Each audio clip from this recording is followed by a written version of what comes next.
Considering how crappy everything pays right now, I was beyond hyped when I found an opening for a night janitor paying $40 an hour. In the rural backwater swamp of Georgia, $40 an hour to clean a church. My little agnostic heart was ready to pull up for an altar call once they finally hired me. Good God, I see why they pay that high now. It's an easy enough schedule too. I go in after church services or meetings, do some basic cleaning and dip out. Takes maybe 2 or 3 hours every night, and I do an afternoon clean on Sundays between services. So Mondays, Wednesdays, and Fridays I do a couple of late nights and it's all good.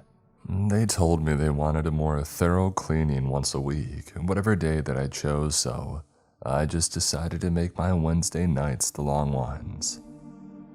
For $40 an hour, I'm not going to skimp either.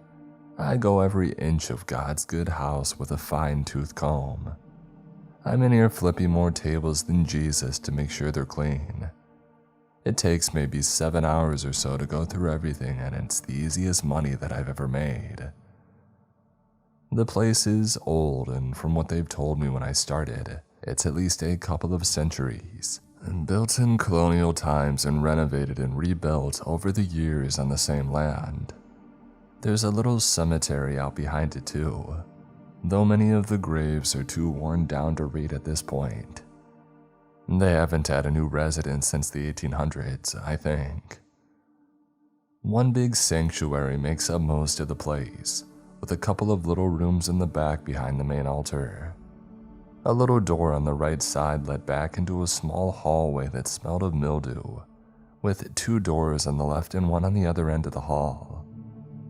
Normally it would look just like your average old Protestant church in the South, except it gets a little weird. The first door on the left is painted blue, not like a regular blue either, but like a bright cerulean. It's both padlocked and deadbolted from the outside though, and only the pastor, William, has a key to it. When I was talking to Anita, the treasurer who had hired me, she told me that she had no idea what was down there, but it was probably just old storage or something. I had to ask her again when she said down there because we're in the heart of Georgia swamp country. If somebody tries to make a basement around here, they're just going to get a room of crumbling mud and humidity. She assured me that it was a cellar, though she only was told this by Pastor William. My first Monday night clean went off without a problem. Went in and just ran a vacuum over the floor after a prayer group meeting.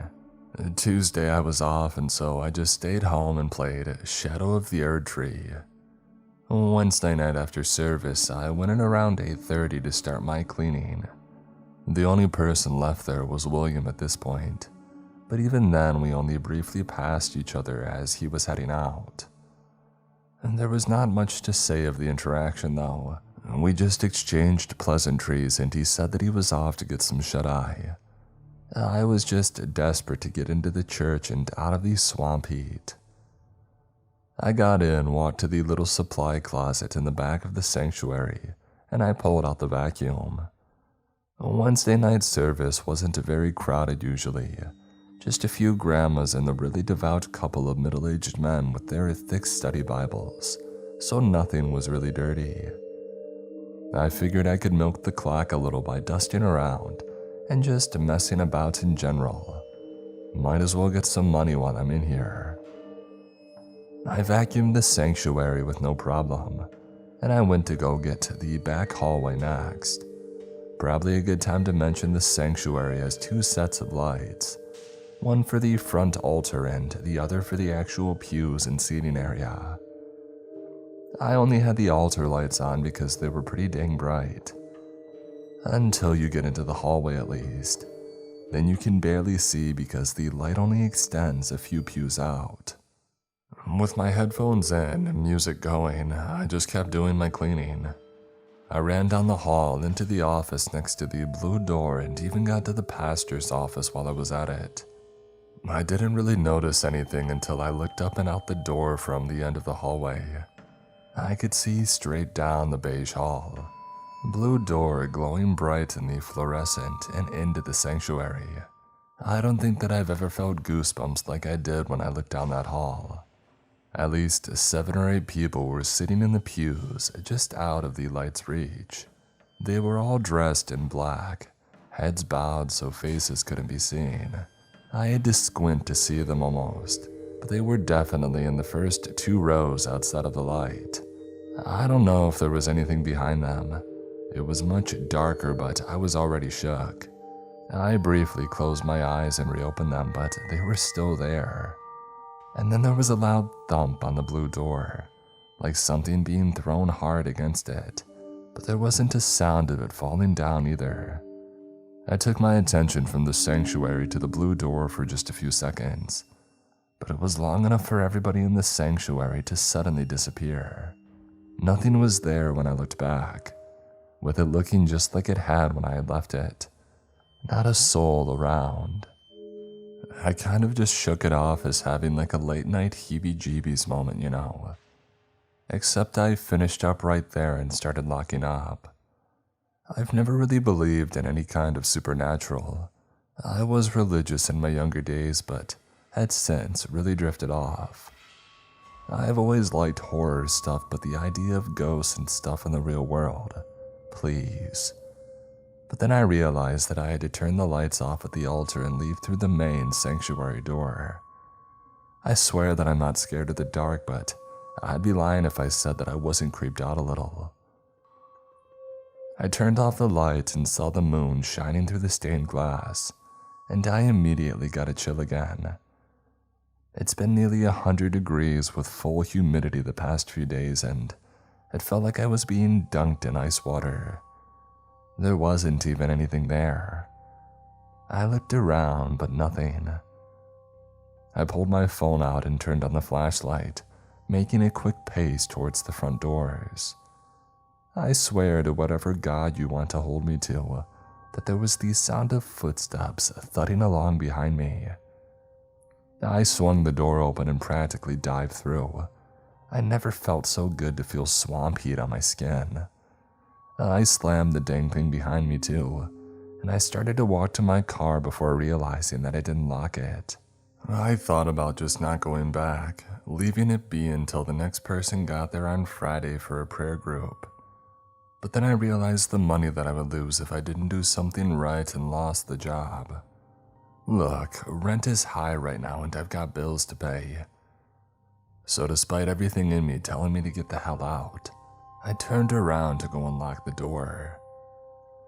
The keys were in my hands, jingling like wind chimes because I was shaking so hard. I finally got the key in and started to turn it when sound started reverberating from the sanctuary, a chorus with an organ swelling to a crescendo. I turned the key and yanked it out at the same time, almost taking the doorknob with me, and I ran the hell out of there. I could still hear it in my car when I started it and whipped out of the little dirt parking lot. Pretty sure that I hit the ditch on the way out too, but I sure as heck wasn't going to stop. It wasn't until I was a few minutes into my driveway that my hand finally loosened on the steering wheel, and I realized what they were singing. I remember it from going to an old Baptist church with my grandma. They only did old hymnals and refused to use anything but a piano, but I remember the words. Nothing can for sin atone, nothing but the blood of Jesus. Not of good that I have done, nothing but the blood of Jesus. I asked Anita about it on Friday night when I went in. Made sure that I was out by nightfall this time though. She said that she had always thought there were angels around this place, keeping watch over the flock. I don't know how angelic that sounds, but I guess she hasn't been here alone after dark. When I told Pastor William about the thump coming from behind the blue door, he had the briefest flicker of something on his face, and then it was right back into smiling preacher mode, like baby Billy. Told me there was a problem with possums digging into the basement and not finding their way out. I don't know that I really believe him. That sounded bigger than any possum that I've ever seen, even the ones that get into my garbage every night. I started calling it Round Ronald. No way a possum was going to get that fierce with a door. They canceled Sunday service, so I was off. I'm going back in tonight after the prayer meetings and doing a little cleaning, so I'll update if there's anything that happens. I want to chalk it up to just being in a strange place at night, but there's no way those chills were based on nothing. If this keeps up, I might start praying while I'm there. Yeah, not gonna lie, I've worked some really awful jobs, but next to nothing has had me feeling this kind of anxiety before going in. I mean, hell, I remember puking every morning before going to my call center healthcare job. Getting screamed at and told you're the reason some boomer is going to die. All because their heart medication was denied by the insurance, and they had to pay $3. It's really not fun like at all, but I would honestly take it again at this point, if it paid the same as this place. I went in last night to clean after the prayer meetings, except I went in a little early to see if I could actually catch William, maybe see if I could get through the blue door. It didn't work, mind you. I think he's being a lot more secretive about something than he lets on. I approached him after the last of the older men left, giving a hearty wave and to see you Wednesday along with it. Pastor William started to walk back to his office as I was starting to get my usual cleaning supplies out. The sun was still up, so I was planning on hitting this place quick and getting the hell out before it got dark again. Never thought that I would be thankful for the sun staying up until 9 in the summer, but here we are. Before he could walk into the hall, I got his attention, asking if he wanted me to clean up the room behind the blue door. He just kind of smiled. There was this look that I just couldn't quite place, maybe concern. And then he gave me some BS answer about how he had done a spring cleaning back in May, so there was nothing to worry about. Just to focus on the areas where people move through and to keep things nice. That's all that I needed to do. A little weird, but whatever. And then he dropped the bomb that they're hosting a wedding tomorrow, so I'm going to need to do a deep clean. Oh, come on, I wasn't prepared for this. I tried making up some excuse about not being able to do it tonight because of family event or something, and he just told me to come back after the event was over. Said that he absolutely needed it clean by tomorrow. I didn't have anything with me, and I wasn't going to drive the 30 minutes to get back home either with my busted air conditioner. And there wasn't much of a choice, so I just started doing whatever I could and doing it fast. Swear to God, I've never cleaned that fast in my life. Dusting corners, scrubbing down filthy baseboards. They wanted me to pull out the whole carpet cleaner. Before I knew it, the sun had gone down without me even realizing. The church lights were so bright with the stained glass that it was hard to notice when it got dark. But now it felt like the lights were a haven. Phone said that it was around 9:30, so not much time since sundown. And that's when I realized that I forgot to bring my phone charger, which was just really fantastic. The cherry on the top of the whole thing, you know. At least I still had about half a battery. I put it in power saver mode and just hit work even harder. It wasn't until I was cleaning windows that stuff started getting weird. Maybe 30 minutes later, I was up on the stepladder going down the stained glass windows with a soft rag and warm water, getting ungodly amounts of dust, may I add, when something suddenly thumped hard against the window. Honestly, with how hard it hit, I don't know how the window didn't break. It sounded like a whole cinder block, but it must have hit just right on the window trim to absorb the impact. It almost made me fall off the ladder though. Heck, I was barely saved thanks to the clumsy recovery reflexes that I've honed all my life. It took me a minute, but I steeled myself and went out the front door, looking right around the corner to where the window was at. There was a street light that illuminated the entire side, giving me a pretty clear view. Nothing was there though, only the small, worn-down graveyard a few feet away from the church, made even creepier by the shadows being cast from the saturated light of a sodium bulb. That was about the time that I noticed one of the shadows longer than the other. When I looked back toward the cemetery, there was a tall, dark-suited man with a wide-brimmed hat, just kind of standing in front of one of the graves. I'm gonna throw this out there: if you want intricate details of the rest of the night, you're not going to get a lot. Things are still a massive blur and I'm completely freaked out by it. This is all from what I can remember in a very rapid escalation that came next. Obviously, seeing The Undertaker making his WWE return in the middle of a graveyard was not on my agenda last night. I ran my butt inside so fast that I should be on a plane to the Paris Olympics. I need you to understand just how little I am willing to mess around with whatever's going on here. I got right back in there and locked that door, deadbolted it, whatever I needed to do.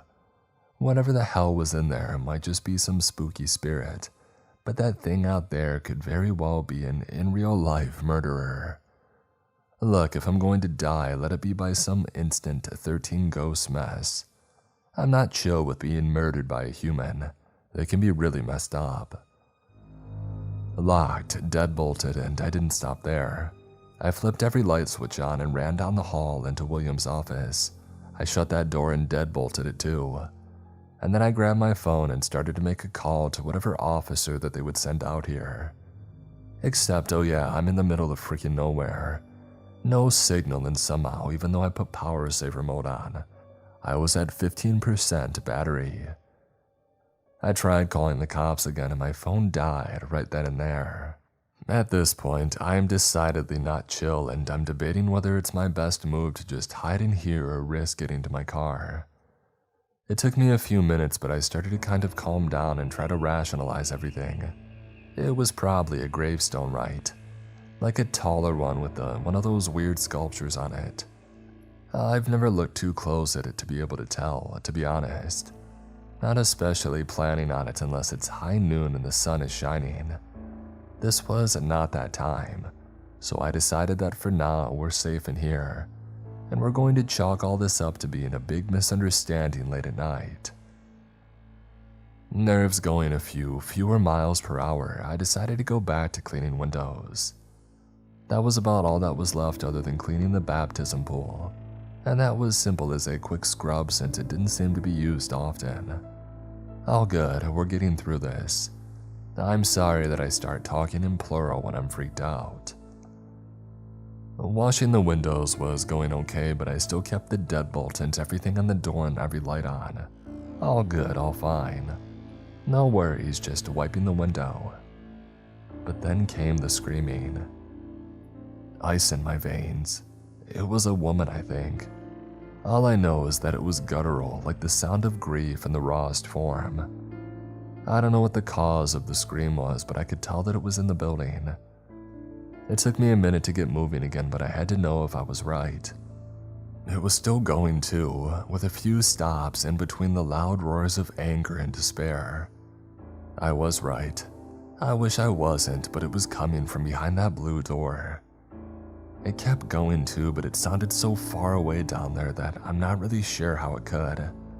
Unless there's some massive concrete bunker under here. I don't know how anything more than a crawl space could be under there. But then it stopped. I was in the hallway at that point, and I was in the middle of trying to rip myself in half so that I could run away. There was that one nagging little feeling that this could be somebody who was in trouble. I can't just leave somebody here if something's going on. That would make me just as responsible now, wouldn't it? I swear to God, if my mama hadn't raised me, my butt would have been gone faster than my dad. I knocked on the door, giving a second to see if there was any response. It was only a moment until there was a faint answer, like a hello, I think. I kind of chased down my courage and shouted through the door, asking who they were. No answer. I knocked on the door again, and still nothing. I gave it one more good knock, figuring the third time was the charm. It turns out that's BS. Right as I let the third knock go, things went to hell. The lights flickered briefly at first, but they kept going sporadically. Never actually goes off for more than seconds at a time, but it always flickers on just enough to mess with my vision. My eyes were doing that thing where you can't see in the dark after coming in from the bright sun, making everything in the dark vague. I turned around, ready to find my way out of the church and just say hell with this for the night. Except I turned back toward the sanctuary to leave and saw an entire congregation standing there before the lights flickered off again. I'm proud to report that I did not, despite popular reports, soil myself in that moment. Instead, I screamed like a Looney Tunes character and started running for my keys sitting on the first pew. Thankfully, the lights came back on steadily and it was no longer occupied by whatever ghostly churchgoers were there just a few seconds before. I thought that I had caught a break. Thought that I was going to grab my keys and make the run to my car. Water started splattering behind me. The baptism pit was running, quickly splashing as the tub filled. I took a gulp, turned around, and that's when things went totally crazy. Deep crimson was pouring out of the faucet, interspersed with intense blasts of a rusty, dirty black like swamp water. I wanted to throw up right then and there, seeing all the crimson splattering everywhere against the white backdrop. I'm not really religious, but a baptism pit filling with blood seems a little sacrilegious, I guess. I wasn't waiting around to debate the ethical implications of a bloody ghost bath, though. I turned around to grab my keys, which were still sitting on the pew. Mistake number 2.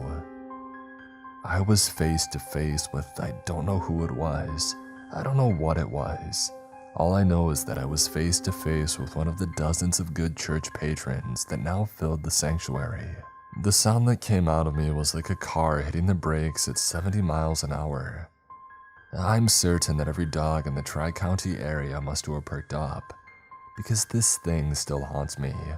Like it's burned into my mind because it was right there in my face, almost nose to nose if it had one. The face was waxy, almost like eggshell white skin. Not scary by itself, but the dark hollow sockets instead of eyes were what really got me.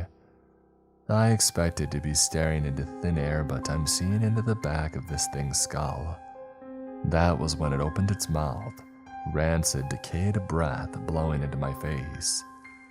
If I had eaten anything since yesterday morning, I might have puked then and there.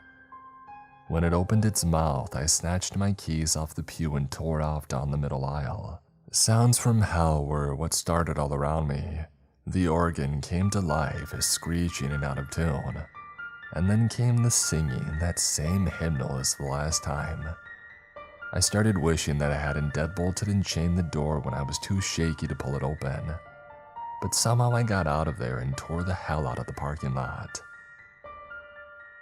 And here we are. I've been up for hours on end because I can't get that face out of my mind. Not to mention that I still don't know what the heck was going on behind that blue door. That scream sounded human, and I could swear that I heard somebody saying hello after the first knock. I don't know what to trust anymore though after this morning. I got a text from William. Know what it said, because I expected it to read along the lines of, "What happened here?" But no. "Wow, cleanest that I've seen the place in years. Amazing job. Thank you." What the hell? I'm going to do some research, maybe see if I can find anything in the cemetery or the church. Heck, I'm about to look into William himself. Something doesn't sit right about him. And yes, I know there are going to be some people asking me why I just don't quit or break open the lock. Well, number one, I am so poor. Like, I get why the job pays so much now, but the chances of me finding anything else right now are slim. My landlord is chomping at the bit to evict me so that he can raise the rent again. Second of all, honestly, if it gets down to it, I might. I don't know what is past that door, but if things start looking like there might be somebody trapped down there, I'm not past some vandalism. Anyway, I'm off until tomorrow night after Wednesday's service. I'll probably try to do an early clean again in the daylight so I don't have to deal with this again. I'll update if anything happens, but I really don't plan on being there overnight again until I absolutely have to. So, that was messed up. I don't really know what to say. Like, I'm genuinely still. I don't know what's going on.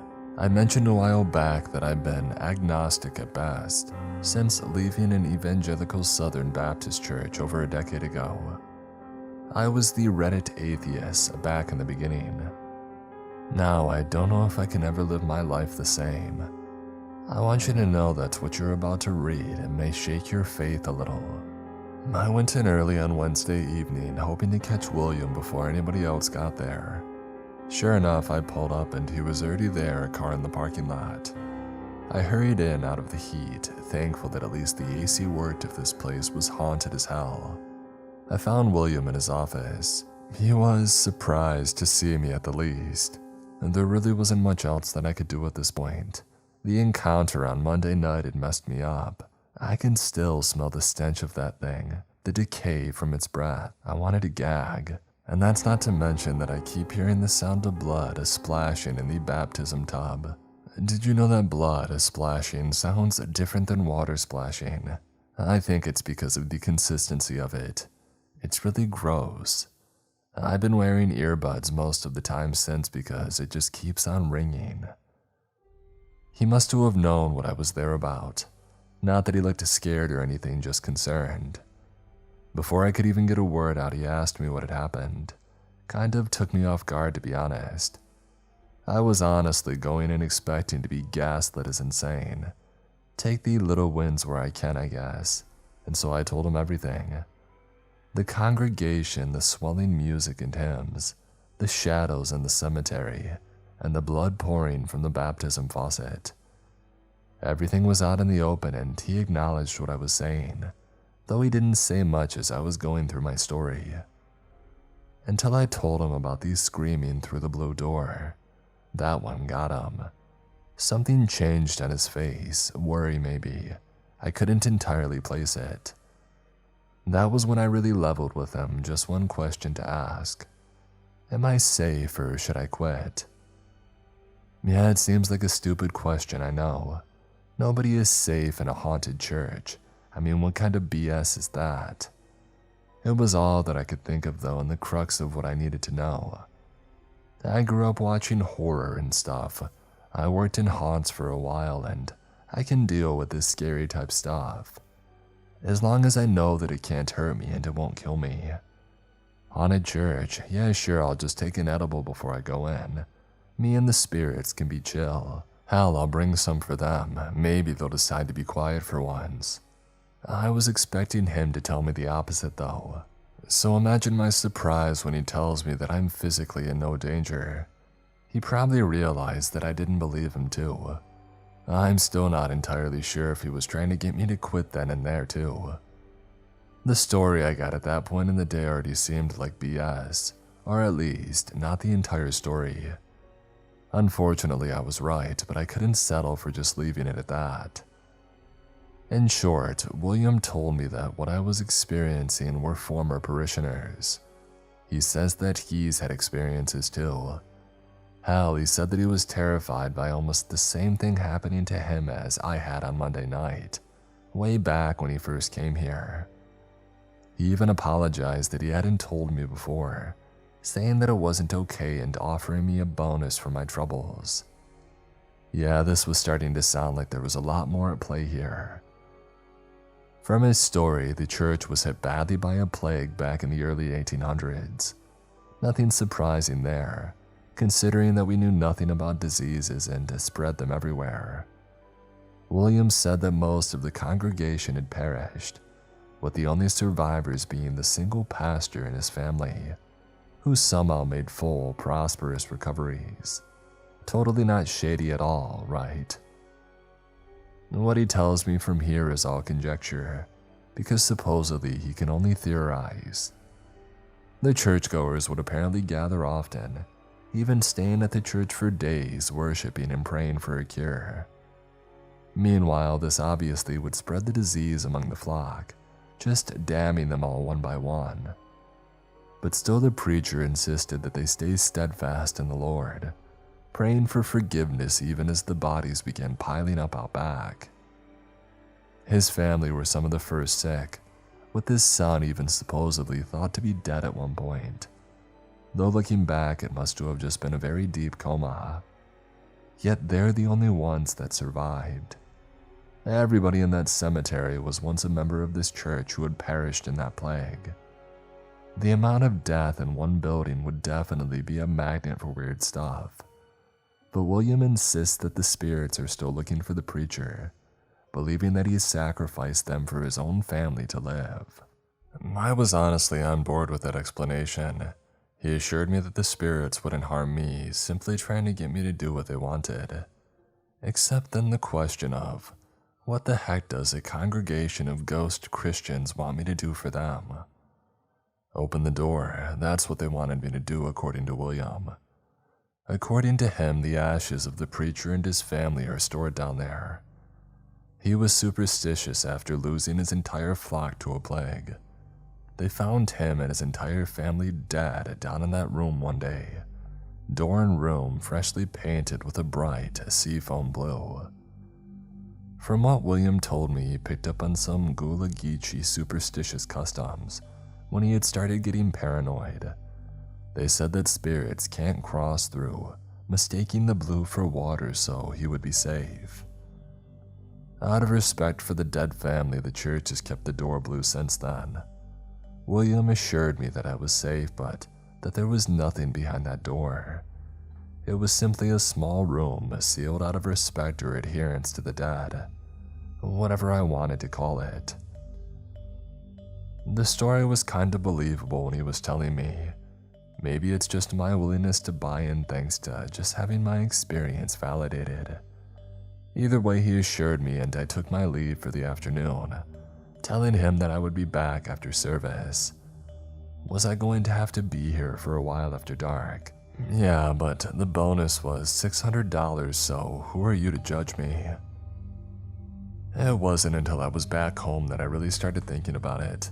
There was no way that there was a room there. It didn't make sense with the outside of the church. So it started bringing me to other questions like, if he was willing to tell me that, why not just show me? Spirits couldn't slip in behind that easily, right? It should just be an empty room, right? But then I thought about the screams that I heard. They were definitely behind the door, but if spirits aren't allowed to cross in, then why the hell are they there? Is my haunting logic broken? Like something wasn't sitting right with me and about how he was acting. Something about what he was saying was giving me that there was more to everything. And so I decided to solve this once and for all. Wasn't there some movie where the ghosts were trying to give hints about how somebody needed help? Like they were doing terrifying, haunting stuff but really only trying to help. Crimson Peak, maybe. Either way, I thought that it was a legitimate possibility. I'm not going to stereotype or anything, but we've had a number of evangelical preachers doing shady stuff in the news lately. My conscience wouldn't let me pass.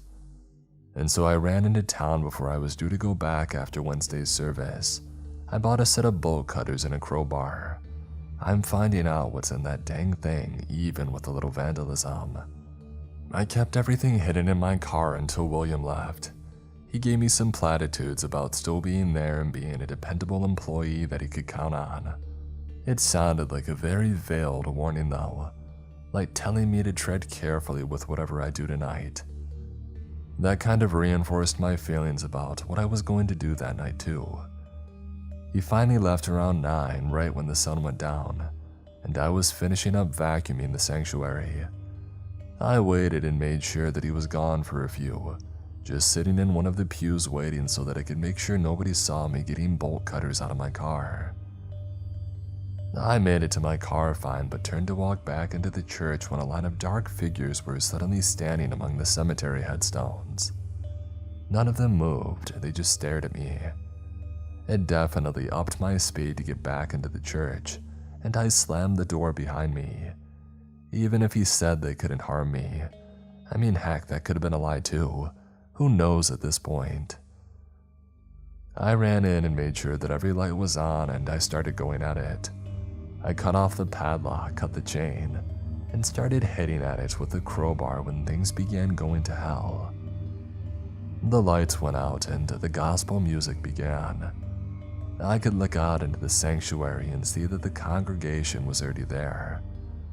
I don't know if it was the adrenaline or what, but I suddenly got some Hulk-level strength and braced my foot against the doorframe, pushing the crowbar in even harder. It finally gave, crashing in hard to the wall as I swung it in. Deep blue light was pouring from below, showing faintly at the end of a long staircase. First off, I don't know how the heck there was a basement this deep in swamp-ass Georgia.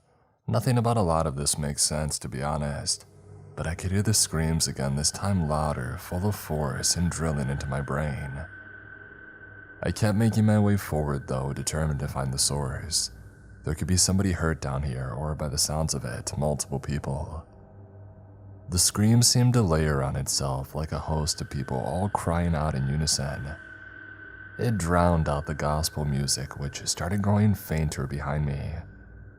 Whatever was in there didn't even register for me at first. I had no idea what I was looking at. I was even more unsure about it if it was something real. Maybe William was trying for a budding sound effects career in Atlanta, I don't know. I was trying to rationalize a lot of things until it hit me. I'm describing it from memory, so bear with me.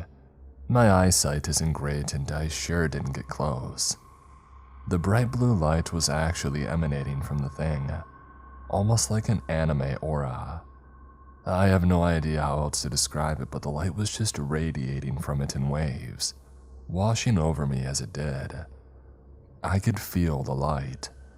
Not like when you sit in the sun for too long and start to burn though. This was like water washing over me. Sort of like floating down a lazy river, feeling the current flow past you toward the sea.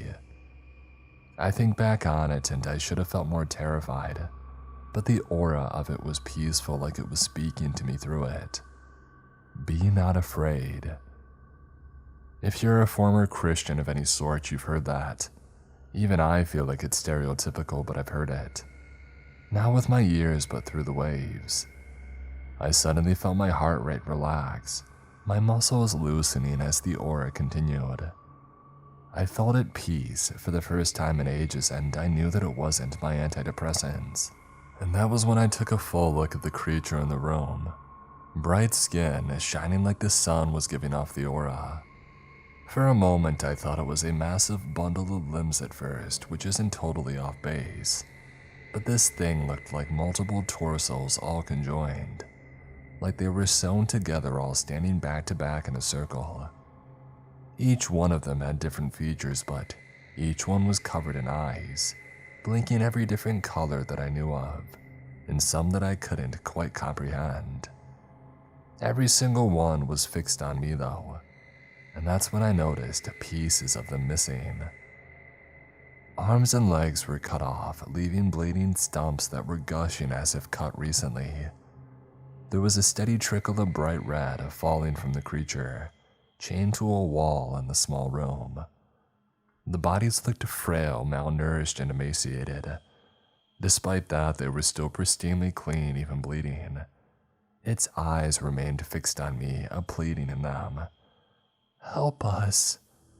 It spoke to me again, this time more frail than the first. It must have known that I wasn't the same as whoever put it here. I don't know if it could sense something or just went off guesswork, but it was asking me for help. And that was when William spoke from the steps behind me. The angel charged, an aura of anger and fury taking over the blue, turning it to a crimson red.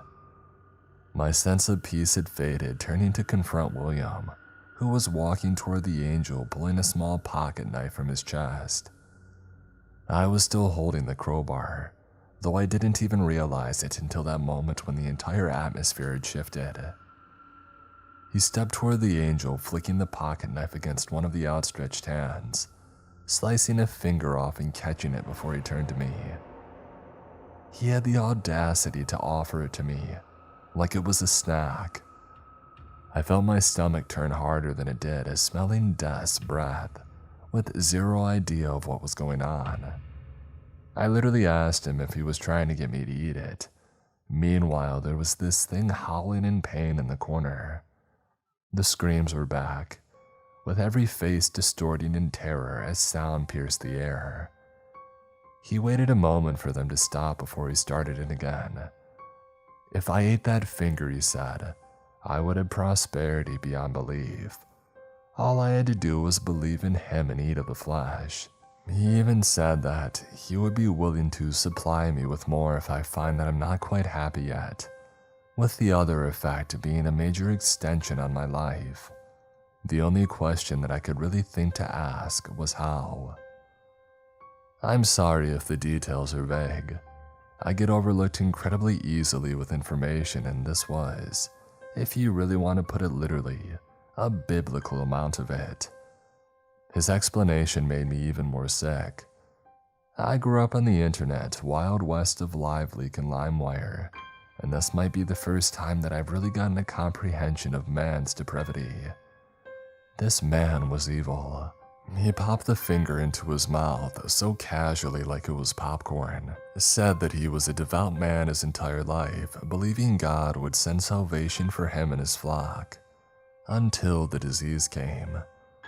William told me how his son Peter fell ill first, having trouble breathing before slowly degrading, coughing blood from his lungs, and soon after going into a deep, death-like sleep. And that was when he started taking a different route than prayer and praise.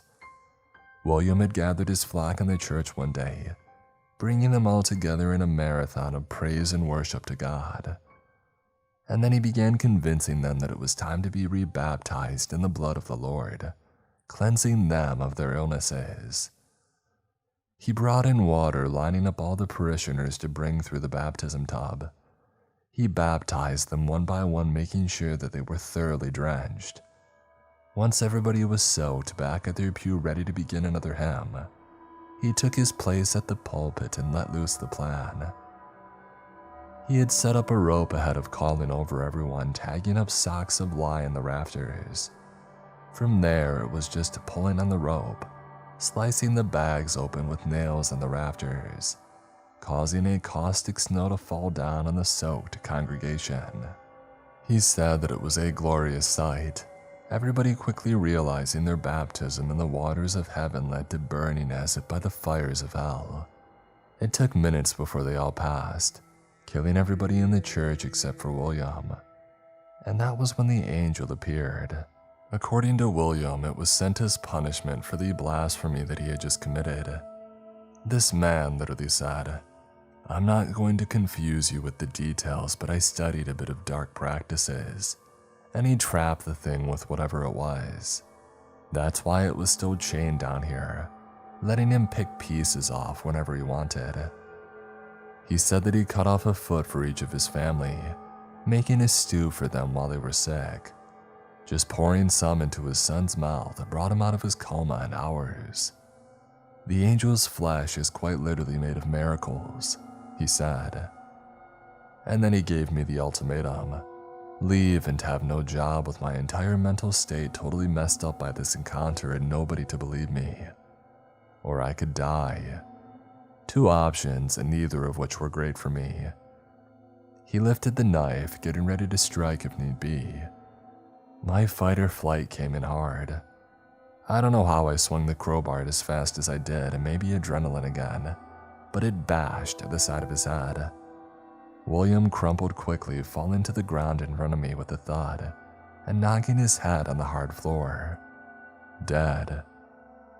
The chains holding the angel snapped, freeing it immediately. I don't even know what happened after that. There was a bright flash, and I could hear a voice saying, "Thank you." And suddenly I was standing out in the cemetery. In front of me, the church was ablaze, a full inferno already. The heat coming off was intense, immediately drying any of the humid air around me.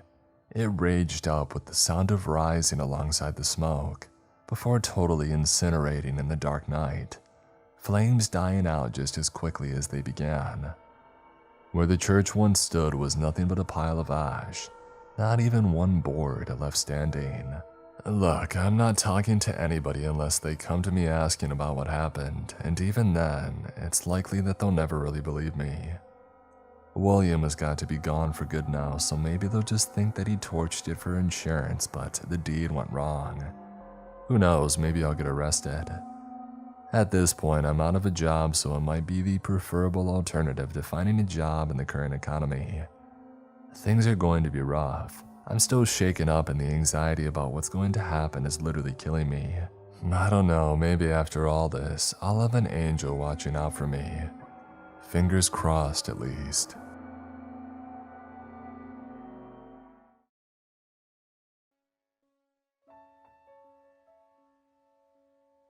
Cranston Manor stood isolated in its own grounds in the depths of the countryside. It had been built 200 years ago by a wealthy businessman to show everyone just how rich and cultured he was. A fashionable architect was hired. The most skilled craftsmen were taken on and the highest quality materials brought to site. No expense was spared.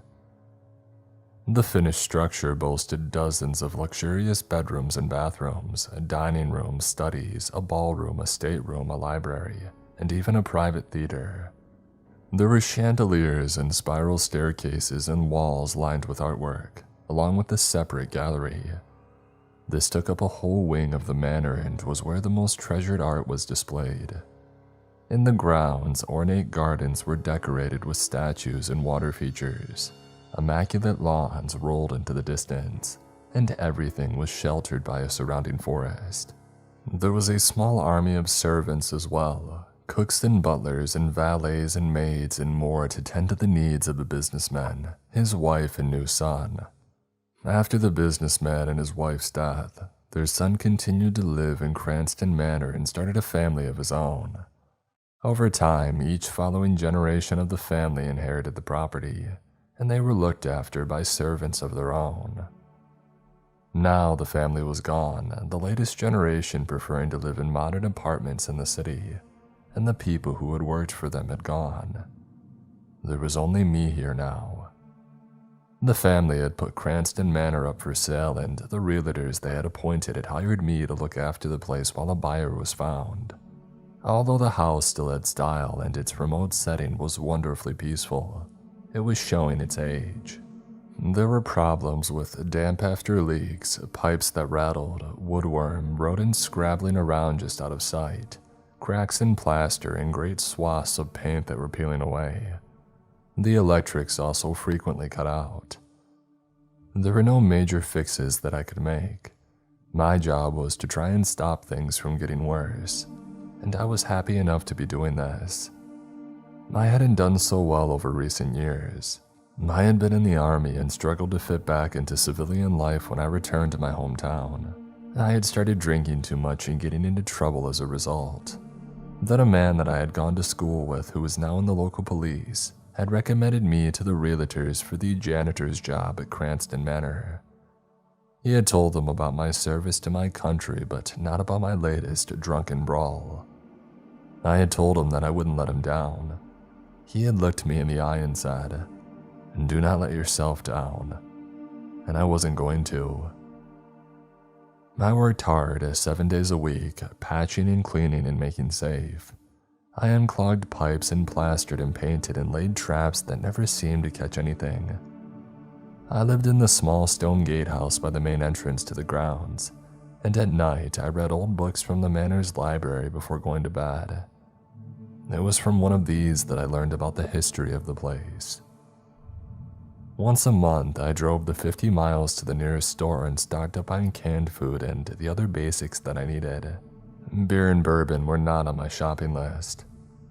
I hadn't had a drink since I had started working at Cranston Manor, and I had no intention of doing so when the property was sold, and it was time for me to move on. I had no idea when that would be. The realtors had brought a few potential buyers around for viewings over the months that I had worked at the manor. I had never met any of them because the realtors asked me to stay out of sight.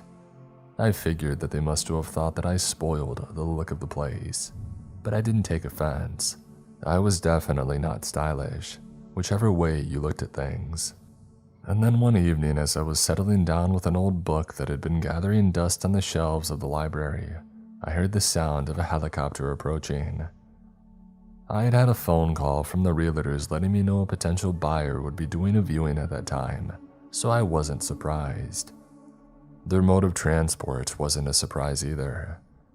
The type of people who could afford to buy Cranston Manor traveled in helicopters, private jets, and chauffeured limousines. I had seen the lifestyles that they lived on the business section of the news shows that I watched sometimes while I was having my morning coffee. From the way the windows in the gatehouse shook in their frames, the latest potential buyer was in a large and expensive helicopter. I could not see the manor from the gatehouse, so I listened as the engine grew quieter and then fell silent. There was no helicopter landing pad in the grounds, but there was enough open, level land near to the manor for them to settle safely down. I knew that the last helicopter to visit had landed around the back of the ballroom. One of the windows there was already broken, and the next morning, I had found leaves inside the room that must have been blown in by the blades. I had quietly gone about sweeping up the leaves, and then I boarded over the window. Wondering if they had chosen the same landing place, I went back to my book. After an hour or so, the sound of the helicopter's engine restarting broke through the silence. A few minutes later, the helicopter passed back over the gatehouse and I was left in peace. I did not wonder how the viewing had gone. I was far too small a cog in the wheel for that. I slept well that night, and the next morning I set off for the manor with a list in my head of the jobs that I wanted to get done first. I lost myself in the work and did not notice that I had a voicemail until I took a break around noon. I poured myself a coffee from my flask and I listened to the message. Mr. Johnston, this is Zach from Abercrombie Elite Realtors. I'm calling you to let you know that Cranston Manor has been sold. As such, your services are no longer required. You will be paid up until the end of this week, which is when you will vacate the property and leave your set of keys for the representatives of the new owner. That was it. There was no thank you. A deal had been done and I was surplus to requirements. I had known that this was going to happen and it shouldn't have been a problem. But now the fact that I had to leave Cranston Manor was a cold, hard reality. There was no denying that I felt sad. I had found a contentment here that I had not known for a long time, and that was being taken away from me. Now I was being let go. I could have just downed tools and lazed around the gatehouse for the rest of the week, but that wasn't who I was. I took a drink of coffee and decided to get back to work. There was a new leak in the library ceiling in a section of one of the staircases that was so rotted through that it was getting to be dangerous. I would make sure they at least were sorted out before I left. The rest of the week felt like it had passed far too quickly. I didn't sleep as well at night. I would wake up worrying about finding a new job and a new place to live. On my last night in the gatehouse, I was still reading in the early hours. I wanted to finish the latest book that I had borrowed from the library and take it back in the morning. I was caught up in the book and managing not to think about my uncertain future when I heard a rumbling sound in the distance. It wasn't a helicopter this time. The noise was coming from the private road which ran past the gatehouse and led down to the manor. I jumped up and glanced out of the window just in time to see the rear end lights of a truck as it roared past. Moments later, another truck came into view. My heart sank. I had had no warning from the realtors that the new owner would take possession of the property overnight, but it looked like this was happening. I figured whoever was organizing things had decided that night was the best time to start things rolling. The road that passed the entrance to the grounds was quiet even in the day, but after dark it would be deserted, and there were no neighbors to be disturbed. Apart from me, the ex-janitor now. So I sank back into the chair and listened as a procession of vehicles passed on by. After a sleepless night, I packed up my belongings. This didn't take long as everything I owned could fit into one bag. I slung this over my shoulder, picked up my set of keys, and set off to walk down to the manor. I wanted to hand them over in person for safekeeping rather than just leaving them to be collected. And I must admit I wanted to see the manor one final time. There were a dozen or so trucks parked up out front and large boxes were being unloaded and manhandled inside. More men and women buzzed around, some carrying construction tools. One man who was way too finely dressed for manual labor stood watching. He had a sneer on his face and a mobile phone pressed to his ear. I guessed that he was in charge and I walked up to him. He was still talking on his phone, and so I patiently waited for him to finish. But he continued to talk and he completely ignored me. Eventually, I lost my patience. I took out the keys, held them in front of him, and said politely, "I'm sorry to interrupt, but I was the janitor here and I wanted to give you my set of keys." His response was to give me a filthy look and keep talking, and then he reached into a pocket of his expensive suit and took out a business card, which he held out for me to take. Gold-colored embossed letters on its cream card read, E.M. Harrison, Senior Executive Assistant. Under this, there was an email address and a small corporate logo that I recognized but could not place. I looked up from the card. Harrison was still talking. Ignorant jerk, I thought, and I was about to drop the keys on the ground and walk away when he lowered his phone and said, "The realtors informed me of your presence. If you know your way around this place, that could be useful on a short-term basis. Your services will be retained. Bradley will arrange a suitable daily rate."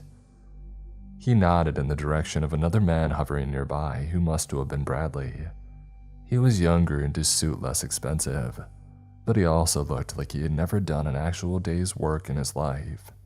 He was grinning at me nervously while Harrison had turned his back on both of us and was walking into the house, deep in conversation on his phone. "Who does he think he is?" I muttered through clenched teeth. Bradley answered, "The boss's right-hand man. He's very influential." I did not care. I had never had time for arrogant people, and in my army days had had to bite my tongue on a number of occasions when new officers straight out of the academy tried to push their weight around. Well, I was a civilian now and I could just walk away. And then Bradley told me what my daily rate would be if I stayed on working at Cranston Manor. It was 5 times what the realtors had been paying me. I tried to look like I wasn't impressed and said, "That should be okay as long as I can keep living at the gatehouse free of rent." I thought that I was pushing my luck asking for that as well, but Bradley didn't bat an eyelid. "I don't see why not," he said. And as simple as that, I kept my job working as the janitor at Cranston Manor. It was a whole different ballgame, of course, from then on in. I was surrounded by people during the days the manor started to be fixed up. I found my brains being picked about the problems that old age was causing the building. The electrics in particular continued to be an issue. I hoped the character of Cranston Manor wasn't going to be lost in the refurbishment, but I knew that no one cared about my opinion when it came to things like that.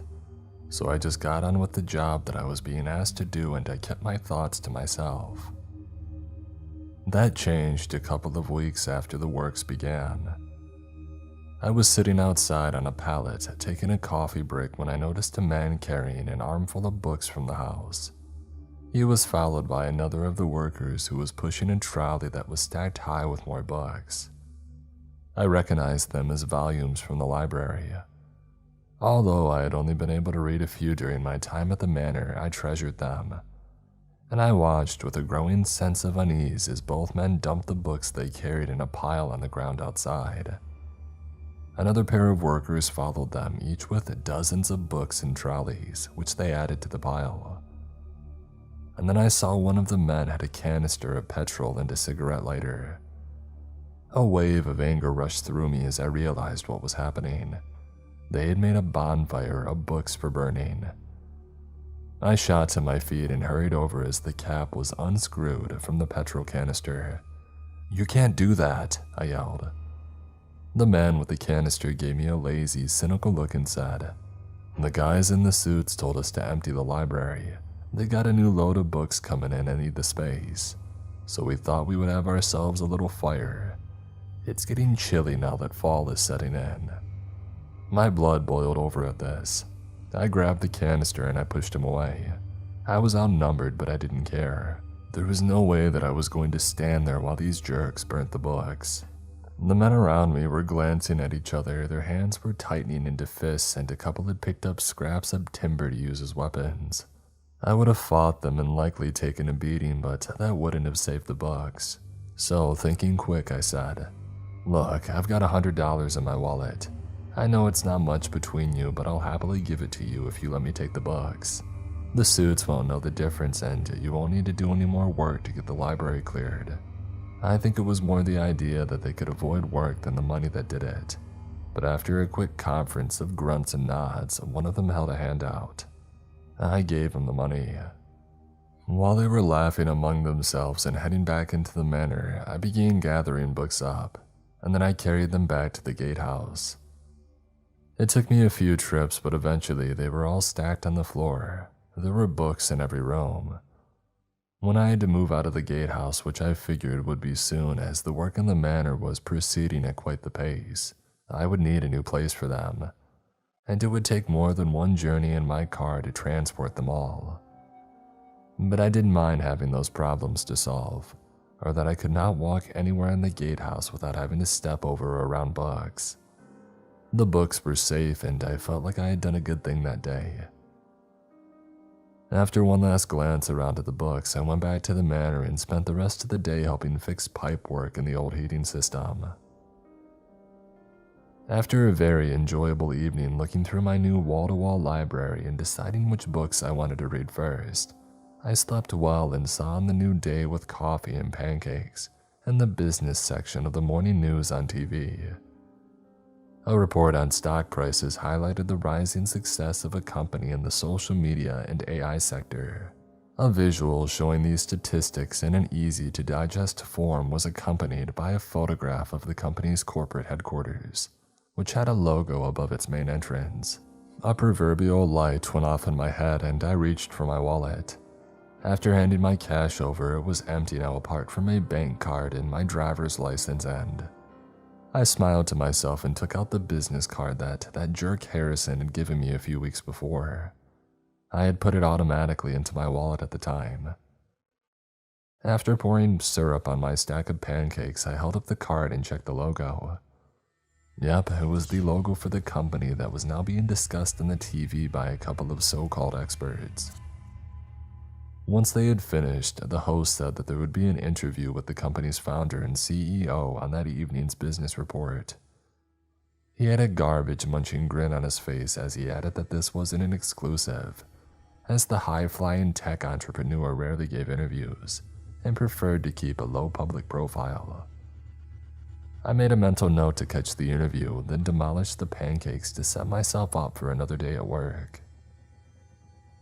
It passed off easily enough, and after dinner, I settled down to watch the interview. The subject was a plain enough looking man in his late 30s. He was quietly spoken and wore cargo pants and a sweatshirt. There were no designer logos on his clothes, no jewelry, and his glasses looked like they had been bought off the shelf. He said that he liked all of his staff to simply call him by his first name, James, and insisted the interviewer did the same. The interview itself was pretty fawning. After giving the CEO an open playing field to talk about how well the company was doing, the host asked about his generous philanthropic work in the arts and about the politicians that he had been meeting with to discuss providing free tech for use in communities suffering in the economic downturn. It was more like an advertisement for how much of an all-around good guy this James was than a proper interview, and I was about to switch it off when things took an interesting turn. The interviewer asked James about a comment that he had made in a rare magazine profile a few years ago.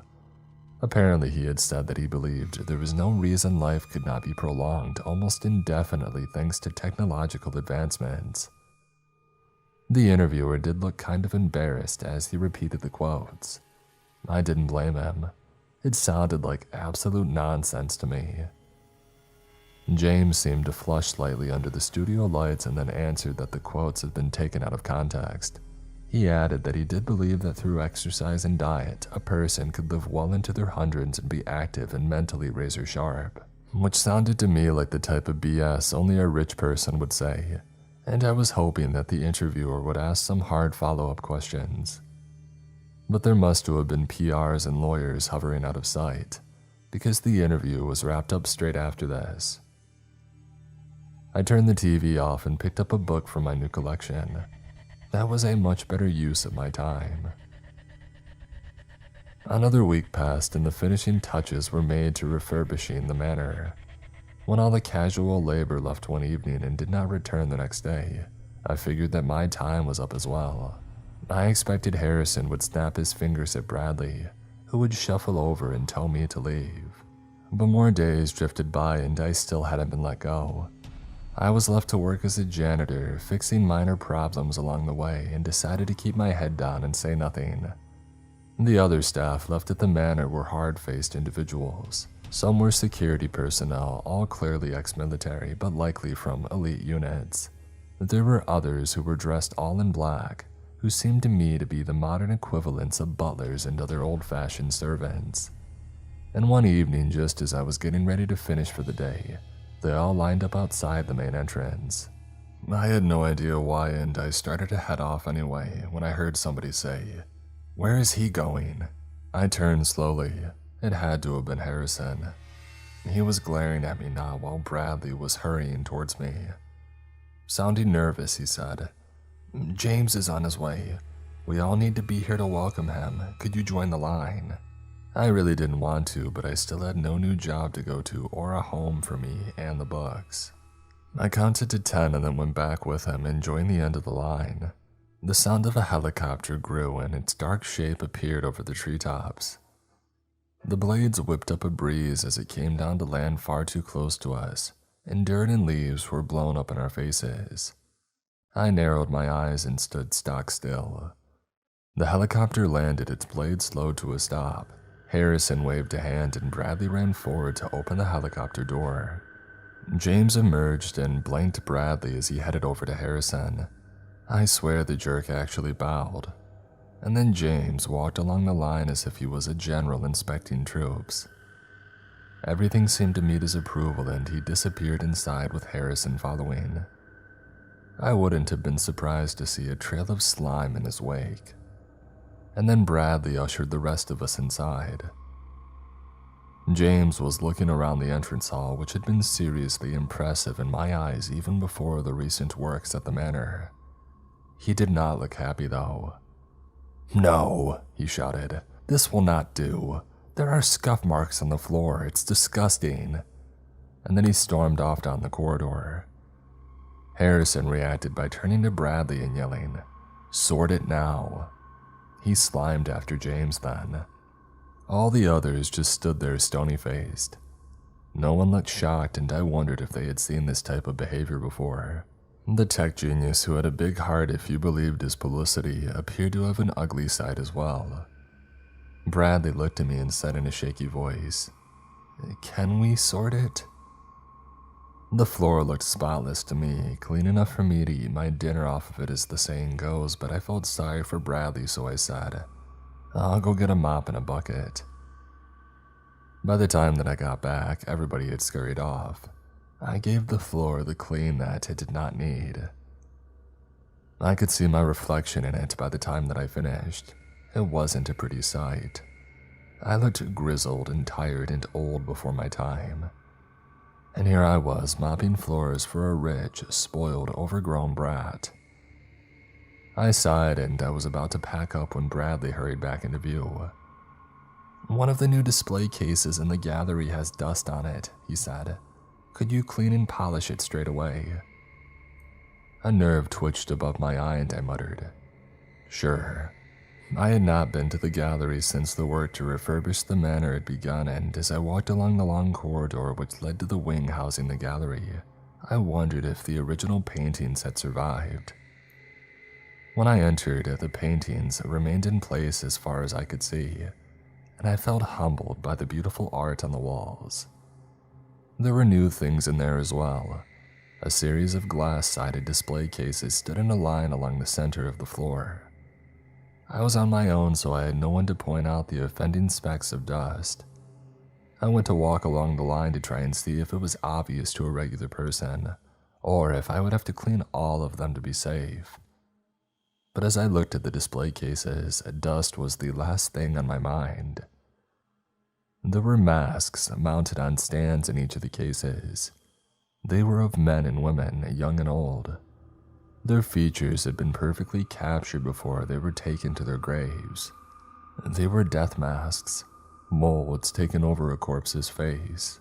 I had never seen one in person before, but I knew that in the past they were treasured in some societies as a way to remember the deceased.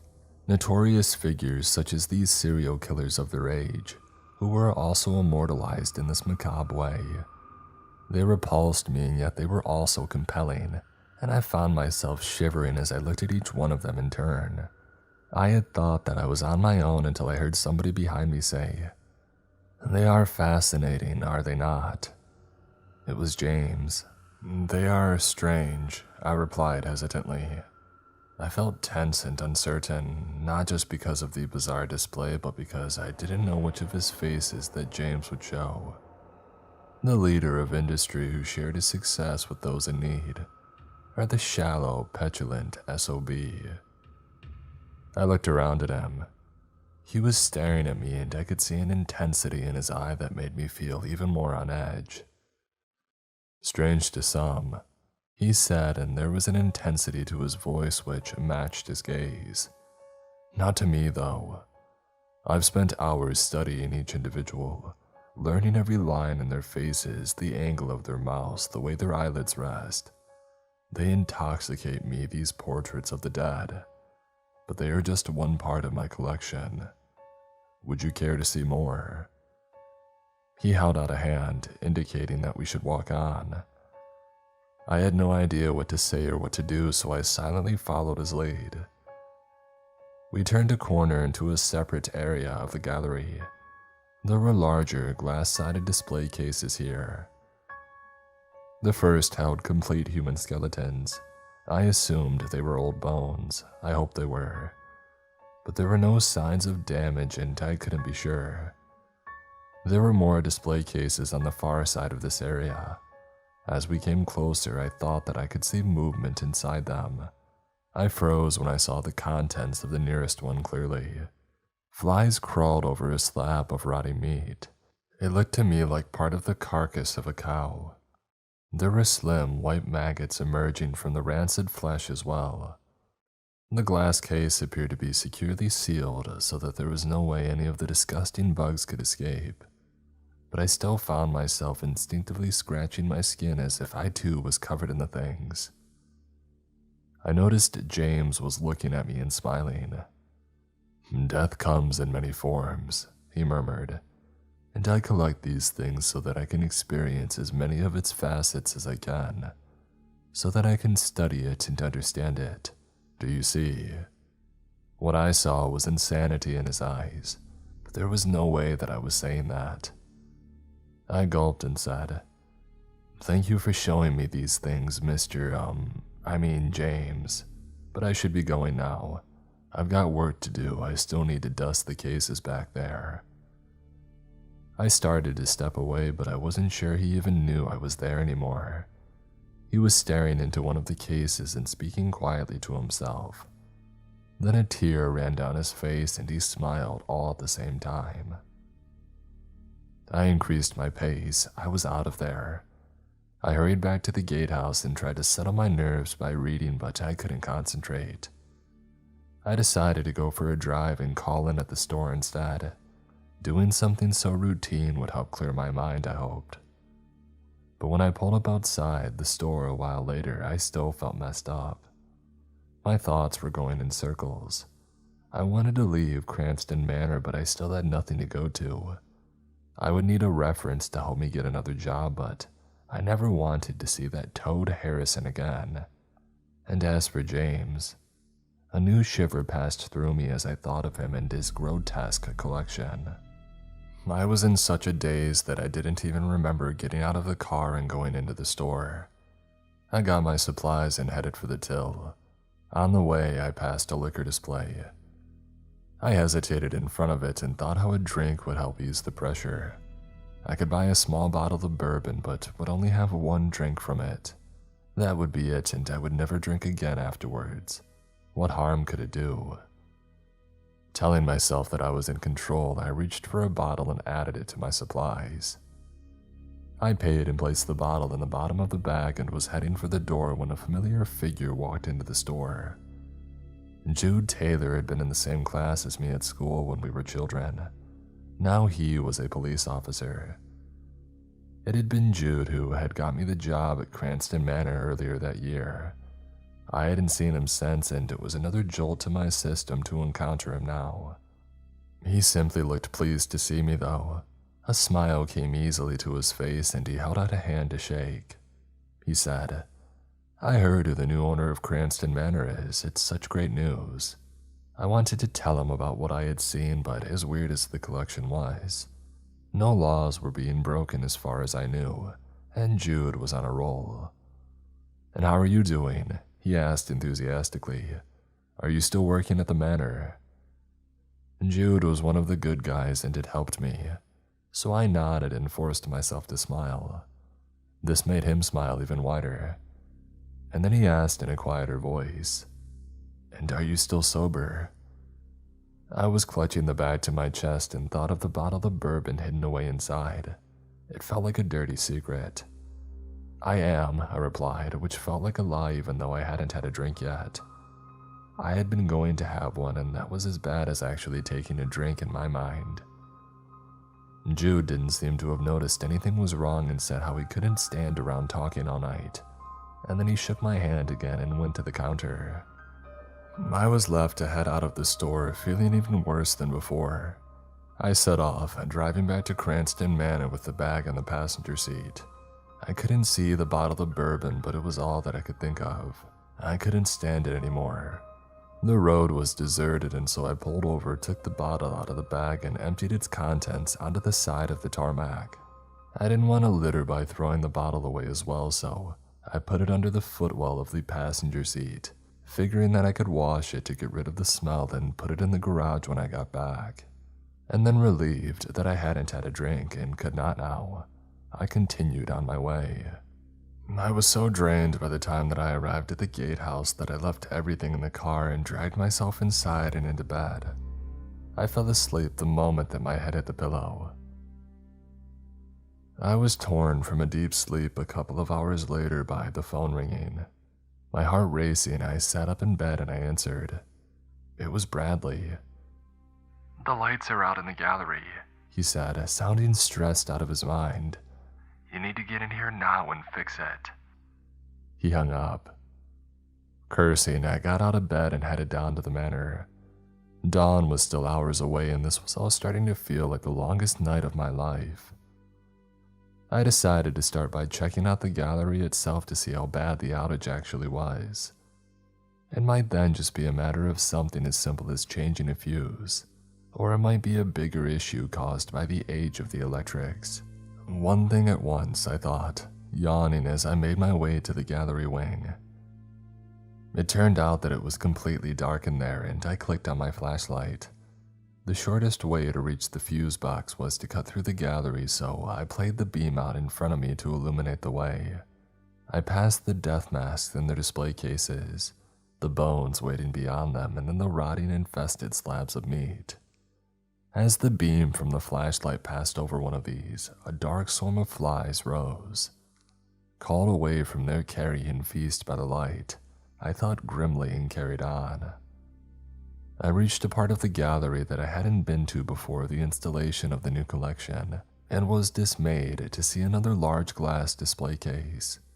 I could have lit a path along the floor and should have kept the beam low and done this, but I was gripped by a sudden urge to see what the display case held, an urge that I could not resist.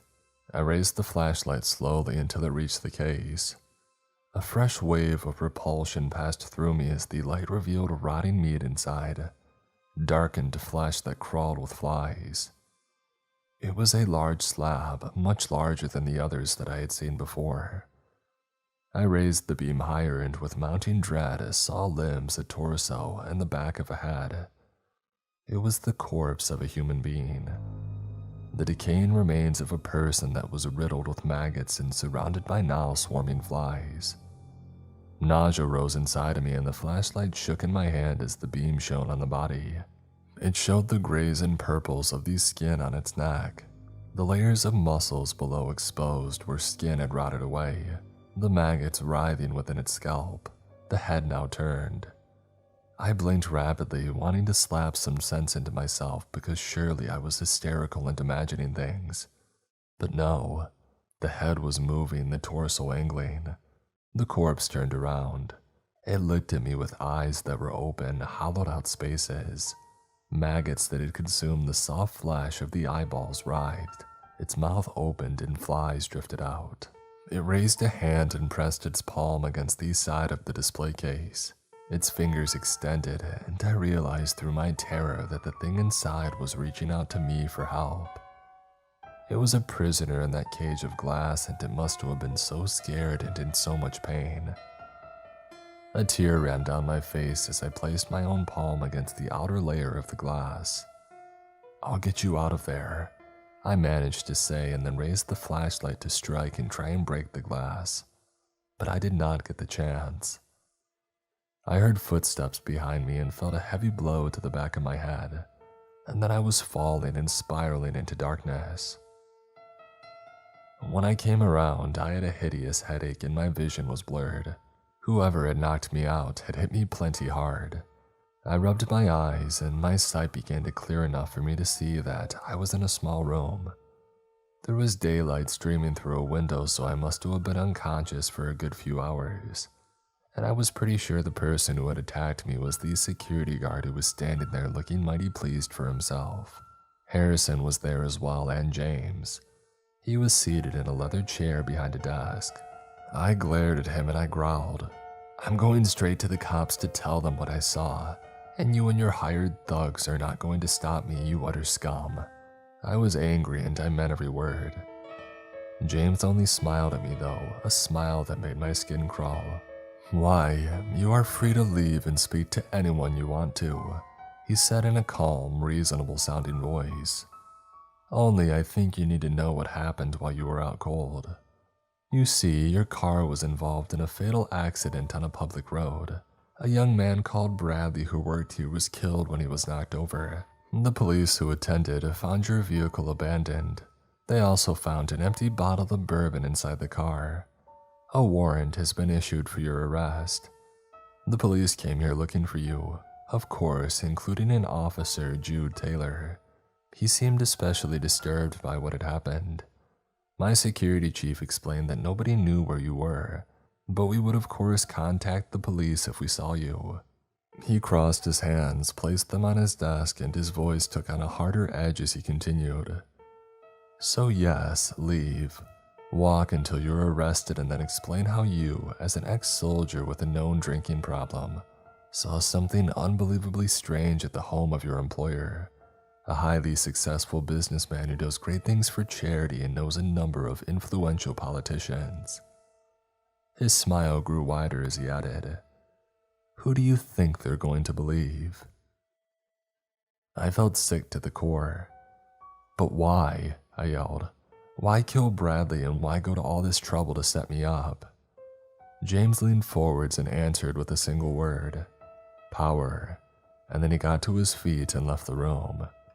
Harrison followed but paused at the door and said to me, "We own you now, so do your job exactly as you're told, or like Bradley, your position will be terminated." I was left alone with the security guard. He patted a baton at his waist and told me to try it if I wanted some more. I could see dried blood on his baton where he had struck me earlier and said nothing. I was trapped in a nightmare and I didn't see any way out of it. I could have put my head in my hands and wept, but the security guard told me to get the blasted electrics in the gallery fixed while it was still light out. I dragged myself to my feet and I went to work. It wasn't just a blown fuse, and it took me the rest of the day to get the lights back on. Darkness was falling when I stepped outside to get some fresh air. I was dog-tired and down, but there was to be no rest for me. A truck pulled up in front of the manor and Harrison came out to tell me to help unload it. Watched over by a couple of security guards, I helped carry out a wooden crate that was in the back of the truck. The crate was surprisingly light for its size. We were told to take it down to the cellar and place it on the stone floor. The cellar had been disused for years and dust lay everywhere. Exposed light bulbs hanging from cords in the ceiling glowed bright. One of these security guards stepped forwards and levered open the crate. I watched as another box was removed from the crate and placed on the floor. I suddenly felt very cold. It was a coffin. Its dark wood shone in the glare of the lights, and now one of these security guards was prying it open and sliding it to one side. Now that the lid was open, I could see that all it held was dust, gray fragments. I was so caught up in what I was seeing that I didn't realize James had come into the cellar until he had walked up to the side of the coffin and peered down at the dust. "At last," he said. "After all these years of studying death, I'm ready to conquer it. I need fear the Reaper no more. But first, we need blood." He turned around, looked at Harrison and said, "Your blood." The assistant looked horrified and began to plead. "No, please, I've done everything you've asked. I found you this relic." James was unmoved. He clicked his fingers and two of these security guards grabbed Harrison's arms and marched him to the open coffin. A third guard took out a blade. It was long and looked viciously sharp. Harrison cried out and tried to struggle free as the blade was held against his throat. But there was nothing that he could do. The blade sliced and blood flowed. It fell in a crimson wave into the coffin. The guards let go of Harrison and he fell to his knees, fell backwards. He was dead. In the coffin, his blood was soaking into the dust, darkening it. The blood-soaked dust began to move. It was as if there was a storm building inside it. A storm that was lifting the dust and making it swirl higher and faster, until the dust was a spinning mass that rose inside the coffin. I watched, transfixed as shapes formed inside the chaos, as the dust solidified into a heart which pulsed violently and threw out a network of veins. Ribs formed around the heart and spread into a skeleton that began to be wrapped in muscles and skin. Finally, features appeared on a face. The dust had transformed. It had taken on the form of a man, one who stood lithe and pale and looked at us through eyes that blazed with a dark intensity, and spoke in a harsh whisper. "Who has brought me to this place? Who has made me whole?" James stepped forward and said confidently, "I did, and now you owe me. You will make me like you so that I can never die." The being that had risen from the coffin looked at James with utter contempt. Making James explode with rage, he screamed, "You will do as I say now, I command you. I will never die, and I will not be stupid enough to get a stake driven through my heart like you." After a moment where it appeared lost in thought, the being's expression softened. It lowered its head slightly as if in deference. It stepped out of the coffin and it moved to James' side. James' eyes shone with excitement and he tilted his head to one side, presenting his neck. "Do it," he said. "Turn me into a vampire." The being, the vampire, opened its mouth, exposing long, sharp fangs.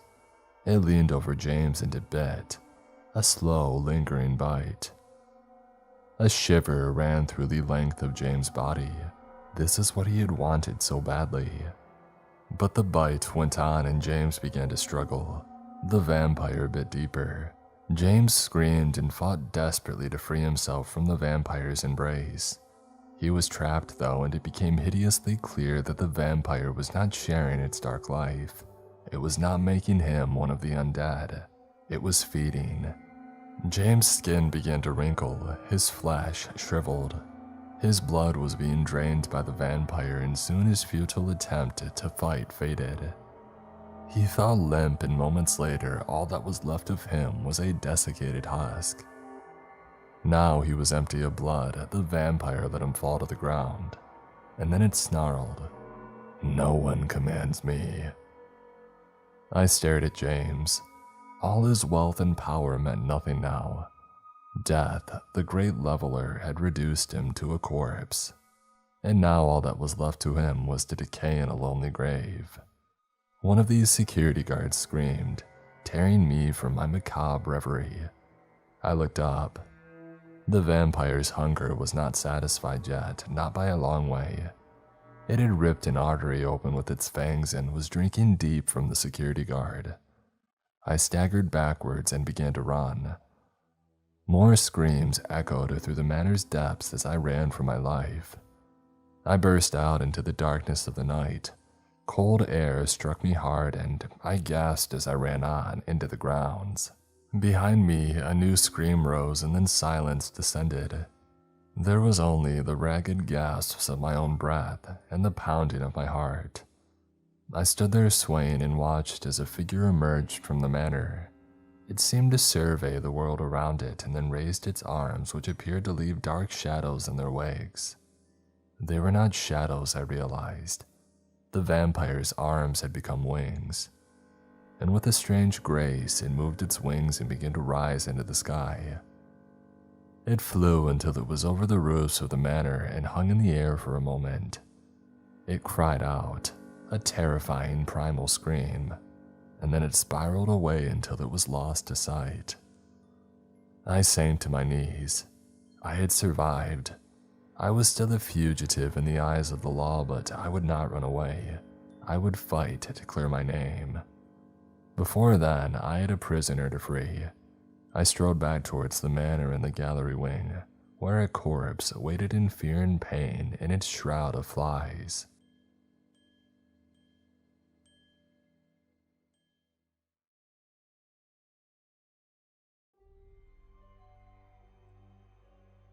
Before I list the encounters I've witnessed, I believe it's necessary for one to understand me as a person and the circumstances leading to my employment with the Eternal Jubilee Church. I'm not a religious or spiritual person by any stretch of the imagination, nothing against it, but I have never felt compelled by it at all. As a person born and raised in the South, I was at a Baptist church for every service or event no matter what. Large or small, my family was very involved in the church. My grandfather was a deacon, my uncles on both sides were pastors for two unrelated churches, and my father helped out a lot with the youth groups. Suffice to say, we put the Bible in the Bible Belt. I never resented this, and yet I felt nothing towards it. Even as a child, the songs felt hollow. I remember being jealous of my siblings and parents, for they could find happiness and solace in their faith. I found nothing, not even hatred. I wanted to believe, but I just couldn't. After graduating high school, I grew restless of my little town in the coming years. This dissatisfaction with life manifested itself through laziness and other unhealthy habits. Butting heads with my family more than ever over lifestyle choices, I finally cut contact and decided to never look back. I would learn to regret this. Much to the dismay of my family, my significant other and I decided to move to their tiny hometown in the mountains. Having similar upbringings, my partner's family was very involved in the local church as well. Down on our luck, his father begrudgingly helped me get a job as a custodian at their church, the Eternal Jubilee. However, fate had other plans for us. My partner was very eager to get home and yet was so consumed by misery to actually be there. It started off somewhat minor, becoming kind of distant and eating less, but it snowballed quicker than I could have ever imagined. His emotions became increasingly erratic, with fits of explosive anger or quiet sulking. He was never an emotional man, so the sight of him weeping was completely foreign to me. I just didn't know how to approach these intense emotions, but they became a regular occurrence. There were some days he couldn't even look in my direction without crying. I would try to console him only for him to become belligerently angry. He apologized to me frequently, but often over strange and vague reasons. But all the same, he would blame me for equally vague reasons mere hours after an apology. He would habitually disappear all hours of the night, supposedly to visit his family. Rigid and controlling, his parents would call daily without fail. They would stop by often as well and would prefer to speak to him privately. They always seemed to be lurking around the corner no matter the day. His parents would very rarely look in my general direction, let alone speak to me. Generally cordial to their son, they would turn ice cold when frustrated with him. I remember seeing him begin to cry in front of his father, only for the older man to push him to the ground as hard as he could. I tried to intervene only for his father to walk away, not even acknowledging my existence. I can't even repeat the vile things that my partner called me for trying to stick up for him. This just wasn't him. It couldn't be. He would have never said those things to me before. And being coerced by his family, he joined a faith booster at their church and was there more often than not. I could not attend due to the special memberships that his family had. I began to see him less and less, maybe once or twice a week. He wouldn't even look me in the eye anymore. Only living there for a month, he succumbed to the battle with his own mental health and took his own life, only leaving behind a note, an excerpt of his poetry. A fly fell in love with the spider, throwing itself into its web. A trap maybe, but one could see the spider had fallen in love with the fly. But instinct is stronger than love. Oh no, forgive the spider for its hunger. But who was trapped? For the spider's heart was in the fly's trap all along. There is not a day that goes by where I don't miss him. I don't understand why or how it took such a drastic turn. I feel guilty for not understanding, for not saying the right thing, for not being able to stop it. I know his parents blame me for his death. After the service, they made it very clear that they had no interest in keeping in contact. I had to keep moving, keep working, keep my head down until the pain goes away. I'm sorry, Wade. I thought that my hometown was small. It makes this place look like a speck. If it were up to me, we would have moved to a city, somewhere with life, somewhere open-minded. But he wanted to come here to the town that would eventually kill him. For as sparsely populated as the town was, there were many different churches in the area, many of them small and secluded, all dwarfed by the monolith that was the Eternal Jubilee Church. It wasn't on any digital maps, and actually finding the massive building was surprisingly difficult at first. A massive peculiar structure, the Eternal Jubilee resembled many of the Baptist megachurches in theory, but its strange layout gave the impression of a building mindlessly built larger and larger. A modern-day Tower of Babel. I know that I keep emphasizing its size and I might be exaggerating just a bit, but it was truly out of place to be in the middle of nowhere. Too grandiose for a backwater church. The top of its ever-tall steeple was tipped in a golden two-pronged implement resembling a pitchfork. That's another thing. There wasn't a cross in sight within the building, at least in none of the rooms that I've cleaned. I'm sure there's more. With the building being empty most days of the week, it is a very lonesome job other than the scattered staffing. The pay, though, was surprisingly fantastic for what the basic duties were. We have a team of 6 custodians: Titus, the bitter curmudgeon, Shifty Dale, Ditzy Pearl, ignorant Ray Nathan, Quiet Barry, and the forgettable Tom or Tony. I'm not 100% sure of his name. He never wears his name tag for some reason. As well established, I'm not an adamant believer in the supernatural, but the isolation can get to you. Strange noises, odd shadows, figures out of the corner of your eye, rooms changing slightly in layout after leaving. These are very common things to hear on our lunch break. Much to the ire of Titus, the man who was almost as mean as he was old, having seniority, he would often bark orders at the team. He hated the supernatural babble until he almost punched Ray Nathan for saying, "Maybe the church is alive. I swear that I hear breathing in the walls sometimes. He wasn't exactly wrong though. The various classrooms, gymnasiums, and offices did all look very similar. It was easy to mistake them, but it did feel like rooms would shift ever so slightly, no matter what Titus or the pastor said. The pastor of the Eternal Jubilee was the eccentric Lysander Sinclair, a has-been rock star turned child of God. Pastor Lysander was an odd man, both in appearance and personality. Short and concerningly thin, the pastor engulfed his small frame in a tacky lavender and gold suit.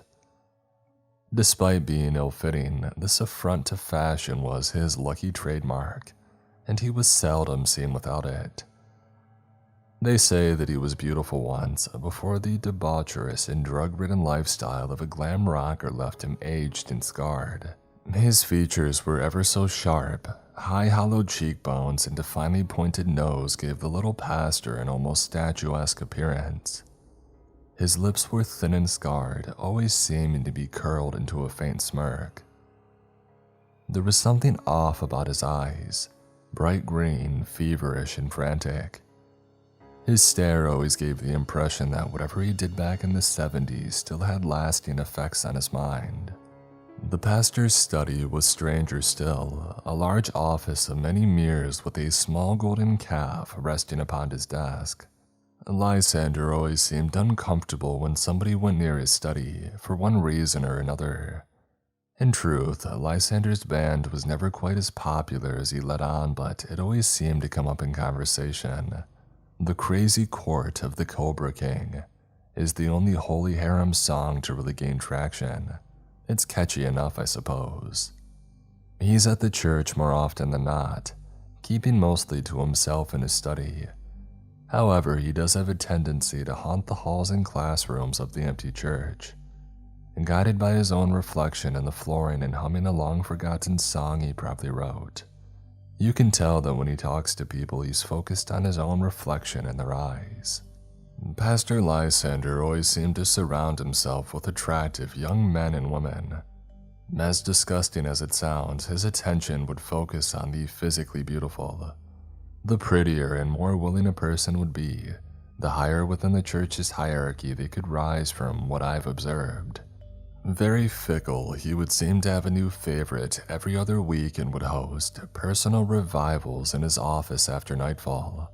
Out of our staff, Lysander seemed very fond of me and would always try to talk to me if given the chance. Maybe that's why I'd always be scheduled for the later shifts. The tall, muscular man with long curly hair always seemed like his main confidant. I can see a deep jealousy and hatred in his eyes. He deeply scares me. I hated being around Pastor Lysander. He just made me so uncomfortable, the almost whimsical melodic way that he spoke, his rough uncanny androgyny, the unblinking panicked stare that could strip any man down to his very core. For as strange as this man is, the people of this town are fiercely loyal to Pastor Lysander and the Eternal Jubilee Church. With how they talk about him, you would think that Lysander is their god. Interestingly enough, a lot of the members of the church are bizarrely wealthy. Suffice to say, both the pastor and the offering plate are spoiled by the populace. I was very skeptical at first. The stories that were told in the break room would get increasingly bizarre.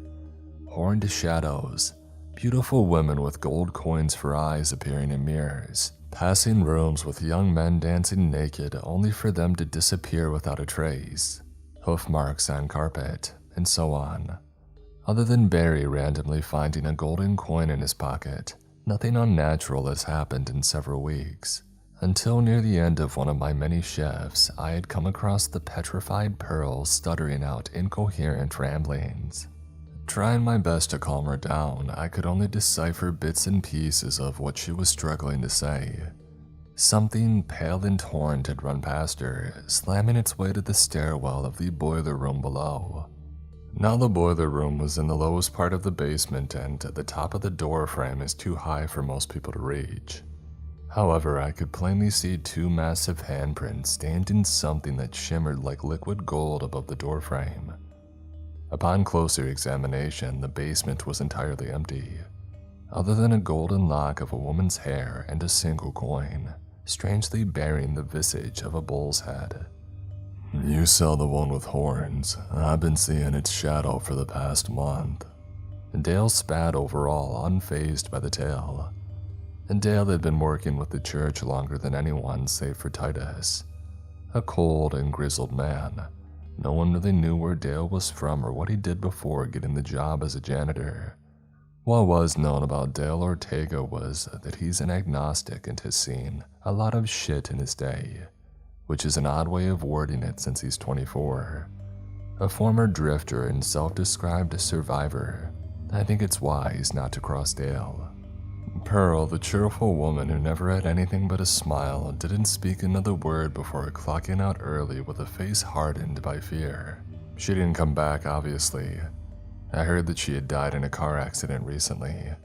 It's a shame. Ray Nathan, ever the instigator, slammed the coins on Lysander's desk.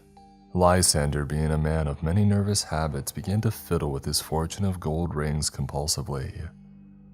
"What curious little tokens, friend, but offerings are put in the tithe box." Pastor Lysander cooed in his typical relaxed stupor. "What are they?" Ray Nathan grimaced, leaning down closer to Lysander. He was a large man, thick of arm and thicker of mind. Tall, powerful, and imposing. Ray Nathan was a mule of a man and absolutely dwarfed the most likely malnourished pastor. Lysander gently ran his long skinny fingers against the bull's head emblazoned on the coin. "You bring before me man. This is mankind, our very nature wrought into being. The reflection of our soul." Lysander's vague, vapid answer was interrupted by Ray Nathan's agitated snort. "Save the riddles, Pastor. I want to know what the hell these are and what the hell is wrong with this place. I put up with enough. You've heard the stories down to the last detail. You've never attended one of our services, Mr. Raymond. I'm sure a sermon would enlighten you." "I was born Baptist and I'll die Baptist. Now whatever the hell you are." Ray Nathan's outburst into uncontrollable anger was quickly halted by the pastor's eyes. For the first time since the 70s, Lysander Sinclair looked focused and alert. His horrible green eyes, like a viper's gaze, cleaved right through the big man's bravado. "I am a prophet of the true God. A brute and assailant such as yourself would not understand. Do not forget your place, friend," the pastor hissed. "I assure you this is a house of God. The only thing wrong is those who doubt the word. Now tell me, whose head is on this coin and whose inscription is stamped on it? Render unto Caesar what is Caesar's, Raymond," the pastor said harshly as he stuck the coins in his pocket. "I must bid you a good day, for I'm a very busy man, lest we forget who else would hire you with that record of yours. Feel free to take the rest of the day off, and I expect a calmer disposition for your next shift. Is that understood?" And for the first time probably in his life, Raymond Nathan Morrigan felt small. The big man nodded in defeat. It was over. Ray Nathan went into the pastor's office as a defiant, confused man and left a whipped dog. He was never quite the same after the confrontation, not nearly as loud or brazen. He just kept his head down and worked like the rest of us. I surely thought that he would quit.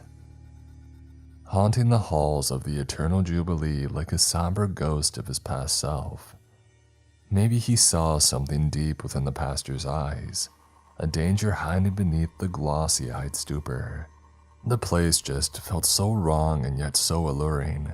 I would catch myself thinking about it on my off days. Anything to fill my mind in that empty house. Up to that point, I hadn't experienced anything too out of the ordinary. I would hear a strange noise from time to time, or some of my supplies would suddenly go missing, but nothing too egregious. Well, that would unfortunately come to an end. One night I was cleaning up the gymnasium from one of the many damned youth activities that absolutely trashed the place. Alone, of course. Everything was fine until a cloying musk began to choke the entirety of the gym. At first it was merely a sweet and floral scent, yet it thickened into a toxic stench of perfume and scented oils. Out of the blue, I was struck by an uneasiness that I've yet to experience again. Something was off, very off. It was like I was sensing something foreign to this world, something not meant to be here. It's a hard feeling to describe, almost like you found out the world was about to explode. Such panic and awe, both amazement and terror as one. An unknown shape materialized off in the distance, causing my body to tingle with a bizarrely pleasant sensation. I tried to speak, but to no avail, as my mouth was consumed by the vulgar taste of metal and an unfamiliar sweetness. Very clearly in my peripheral vision, a pale naked figure was atop the stage. Too tall to be a normal person with both male and female traits, it bore golden eyes and no noticeable genitalia. Innumerable piercings and chains of gold dotted its body in a sickening shimmer. Whatever this thing was, I tried to pretend like I didn't notice it. Maybe it'll disappear like all the stories that I hear from Dale and Ray Nathan. It just stood there staring with its coin-filled sockets. It was repulsive but also beautiful. I was filled with an unreasonably powerful urge to stare right at it. It took every ounce of concentration to not look at the golden hermaphrodite.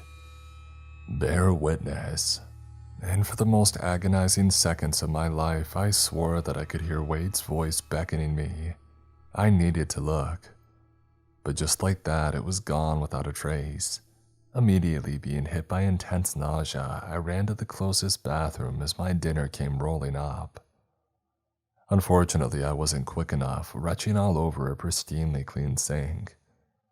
Amidst the acid and bile, the sweet purple froth of wine began to seep through my mouth. I haven't touched wine in months, and yet here I was, spewing up an entire bottle. Just when I thought that my system was entirely expunged, something violently erupted from my throat. I couldn't believe it. It was a coin. God help us, I just threw up a golden coin. Completely and utterly clean of any bile, the coin was engraved with two lovers locked in a passionate embrace. The voice in my head screamed to run and never look back. Leave this damn town and all these backwater hicks behind. I need to go somewhere lively and normal, somewhere nice, a place that he would still be alive in. But then another voice slithered into my head, smooth and silken. I needed to stay. He wanted to be here, didn't he? Like cloying perfume, 1,000 thoughts of doubt clouded my mind. Isolation is getting to you. Are you going to go crawling back home? Are you going to prove mom and dad right? You're crazy. You can't leave, you couldn't afford it. They got you this job. You not only kill their son, but also spit on their kindness. You're a sinner. He would miss you. The church would miss you. I am not a righteous man. I have always had a taste for wickedness, I fear. A gambler, a thief, a petty dealer, a con artist. I'm not exactly proud of it, but I go by many titles with many different professions. Hell, I would tell you my name, but I would have to list all of them.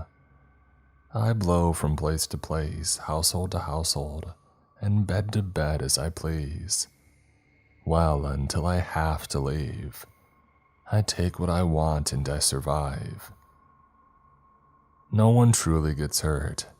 They might be down a few grand or so, but in all fairness, they fell for cheap tricks. It's only fair and they learn a valuable lesson. If it wasn't by me, it would have been by someone far worse. Traffickers, gang members, loan sharks. The horrible list goes on and on ad nauseum. I've been around some truly horrible people. Being the scum of the earth, I know true evil when I see it. After a deal backfired in Arizona, my life was in severe jeopardy. Nasty, nasty business. So I packed up as quickly as I could and I ran like always. I drove until my piece of shit car left me stranded in some hillbilly mountain town up in the sticks. A little town of simple people and simple ideas. This was the promised land for men like me, or so I thought. There are two types of locals from what I've observed. Those who are sheepish around outsiders and those who are friendly. Too friendly for my liking. They were on the complete ends of the spectrum either way with no in between. You'd be a fool to trust either. I've lived a life as a liar amongst liars and a thief amongst thieves. I could smell the rot of this place miles away, beneath all the layers of southern hospitality and simple-minded charm. Speaking from experience, places like this always have a dark underbelly. Disappearances, trafficking, and other dealings. Now which flavor of sin is this town's choice is a mystery so far. Maybe that's why I was stranded here. I don't know if I would say it was an act of God if there is one, but there was something here that gave me an itch that I needed to scratch no matter what. I managed to land a job as a mechanic at a dingy little auto repair store on the outskirts of town. The owner, Artie Whalen, had a mouth on him and loved nothing more to gossip. A conspiracy theorist and overall loon, Artie would often go on hour-long rants about disappearances and odd happenings of the town. For a paranoid conspiracy theorist, Artie was uncharacteristically trusting to hire a man who had just blown into town without a dollar to his name almost immediately. He didn't believe in background checks, instead believing that he could engage a man's character by a glance. A fool, but an honest one. Most of what Artie would say was babble, him mistaking a plane for a UFO or claiming to have seen the Tennessee Wildmen again. Though on occasion he would actually make a little bit of sense. This here used to be Baptist country and the churches had full pews every Sunday. Artie said as he spit a putrid glob of tobacco into the septic tank that he called his dip cup. Until that Hollywood elite celebrity, Lion Lysander, blew into town with his fancy car and his Gospel of Aaron all those years ago. Then all them churches dried up and died out in a span of a few weeks. Are you seeing the picture? A drought of honest holy men in Baptist country. People losing faith in the chapels they've come to for generations en masse. That don't happen naturally if you ask me. If you knew the disappearance statistics. So you think a washed-up geriatric rock star kidnapped all those people? I responded. Blind, so very, very blind. You aren't from around here, so I can forgive your ignorance. Melvin Schneitman, pastor of Anderson Creek Chapel, did disappear. The pastor of Little Senile Church, Ben Crawford, died as well. Though listed as a suicide, I'm sure you can connect the dots. But oh, there's more, trust me brother, there's more. Andy Abernathy, pastor of the E-Fall, gone without a trace. Danny Melbrose, pastor of Millpoint Ministries, decided to mysteriously skip town, leaving a wife and 5 kids. I'd skip town too, though he ignored that comment. I could tell by the little twitch of his bright red mustache that Artie wasn't amused. And the list goes on and on and on. Feels like me and my buddy Emerson, you've met Emerson, remember, are the only ones seeing the dots. I've never met Emerson in my life, but I let him continue his rant. And those who oppose this Hollywood agenda are dealt with by the bull's horns. Oh, I just know he's pulling the strings. That's why every church in this area is either empty or dying out. Well, that giant church keeps on gaining new members. Satan worship, probably. Not completely sure, though. My cousin Rutherford lives kinda close to that hell church and he tells me all sorts of stories. When Artie rants, he gets a certain twinkle in his eye. Like what? I laughed, half expecting him to shrug his shoulders. Oh, chanting and the like. Strange services held all through the night. From the earliest in the morning to the latest at night. Oh sure, they have the clean cookie-cutter services at reasonable hours. I tell you, if they try to mess with me, they have another thing coming. Artie snarled as he put a hand on the oversized camel-patterned handgun always at his hip. Artie was like a human cigarette, pale and thin, but I don't doubt if shit hits the fan that he could use it. You think this little town could have a Waco situation? I chuckled, just to split hairs and rile him up. No, buddy, Waco was big government picking on the little guy. I know pretty much for certain that this Sinclair fella is probably backed by the government. They'll prey on our core values from the shadows. And another thing, sure, he looks like a recovering addict, but way younger than he ought to be. Though I despised everything in this nowhere town, I've grown to like Artie. He's good people, just like the hero of his own little story that he made up in his mind. He might be onto something though. A big church that's unreasonably secluded, led by a former drug addict, has memberships to attend certain services and goes off a religion that's splintered off from Christianity. The whole thing is just a blinking sign that screams cult in the biggest capital letters that you've ever seen. And just like divine intervention, a bright purple 1976 Cadillac Coupe de Ville accented in a lavish gold sped up to our lot for an oil change. The driver, a tall handsome youth no older than 20, had his smug sneering eyes looking for a fight. Standing around 6'4" and built like a linebacker, the man would have been imposing if not for his long pretty curls and thin mustache. No doubt every girl's dream. I doubt that he would want that chiseled face of his banged up. Don't scratch the paint, he grimaced impudently, gesturing to a small borderline non-existent line on its paint job. The last mechanic did this travesty. See that you're careful with it. This ain't no schmuck's banged up car, it's the pastor's. I'd expect a little bit more humility from a pastor. Is he a pimp as well? I calmly smirked, eyeing up the gaudy car. Calling himself a pastor is humbler than you'll ever know, grease monkey. His gold rings glinted in the sun as his hands curled into a fist. Hey, just speaking my mind, friend. It's a free country. Judging by that fancy car, you'd think that he could afford a toupee with that comb-over of his. I can usually hold my tongue, but I know his type. Reckless, vicious, and violent for no good reason, but okay when things don't go their way. People like him are easy to provoke. Whether he can actually back up this vitriol is a different story. I would watch what we say, friend. And why's that? I'd prefer not to be talked down to by a pastor's escort. You have a sharp tongue, friend. I can show you something sharper. The youth cooed in the sweetest venom, flashing the knife in his pocket. Of course, its handle was gold and pearl. I'd consider heading on, son. No need for this. Artie butted in, hand on his pistol. The frenzy in the boy's eyes never quite left, but he obviously knew that he met his match, getting back in the car with an exaggerated sigh. All a misunderstanding. I know the pastor would love to see y'all in a sermon, though. We have a special service at midnight tonight for members. You should stop by as guests. It might enlighten the darkness in your life. Have a nice day, gentlemen, he called, every syllable dripping with pettiness and hatred as he slowly drove off into the distance. That's Lane Vandross, Micah's boy, Artie said solemnly, his voice missing the usual gumption. Former football star, could have gone pro. A specimen through and through. Well, until the substance abuse ruined it all.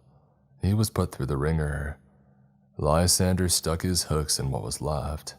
He's Lysander's creature now, the youth pastor at that damn church, actually. Artie continued. I almost thought that he was about to cry. A has-been football player and a has-been rock star, they're perfect for each other, I joked. But I could see that jab broke straight through Artie's heart. It's not funny.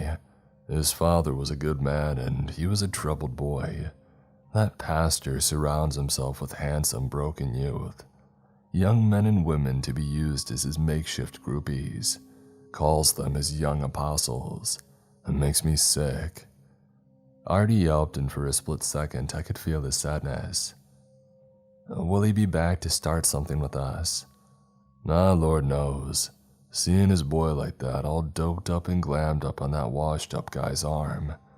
It broke old Micah's heart and his health went down after that. It killed him. An honest man dies and an evil one gets richer. It's the way of the world, my friend, the way of the world. Artie choked up, walked inside his office. He'll probably be in there a while. Curiosity killed the cat, as the old adage goes, though I've never quite grasped this concept. Will Lane try to stab me in some back room of the church? Will some cultists sacrifice me to their god? Or will they actually have a heartfelt service and move me through scripture? Maybe, possibly all three. Regardless, I'm going to go to the church tonight. I can't exactly explain it, but I was always the kid who tried to open his Christmas gifts early. Nobody keeps secrets from me.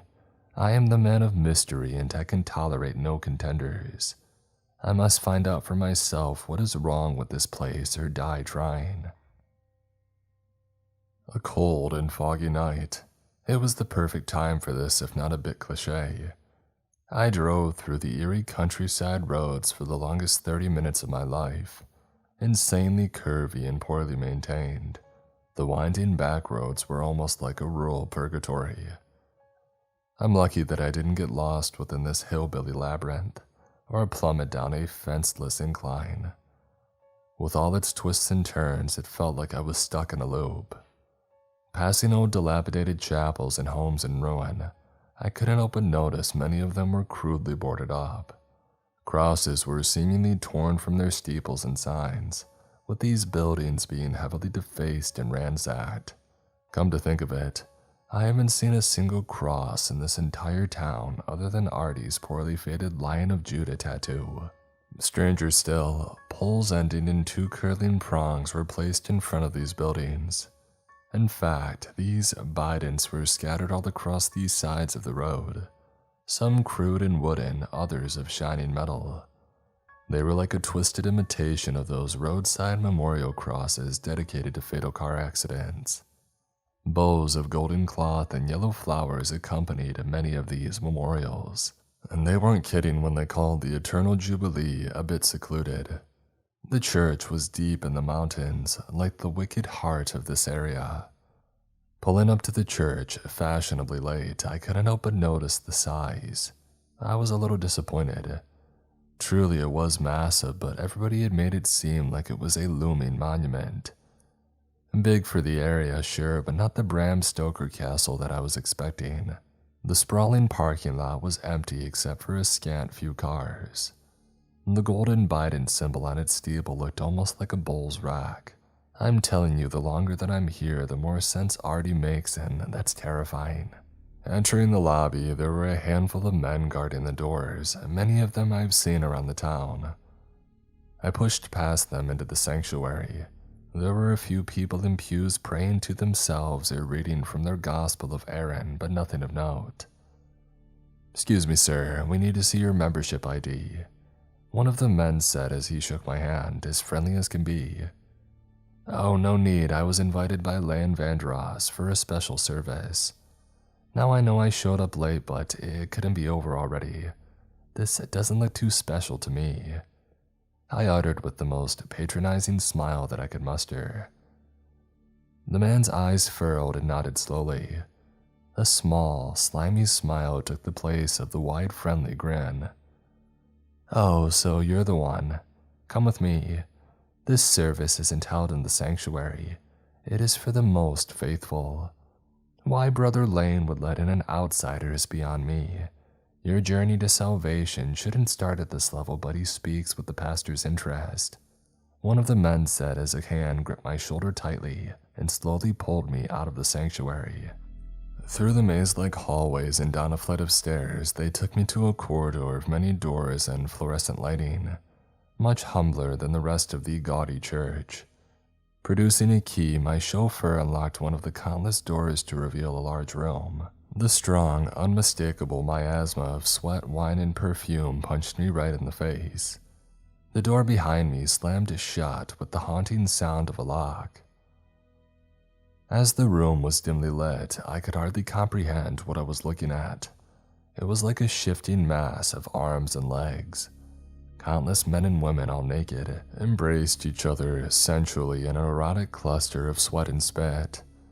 A band of naked men covering their faces in bull's heads played gilded instruments to an ominous melody.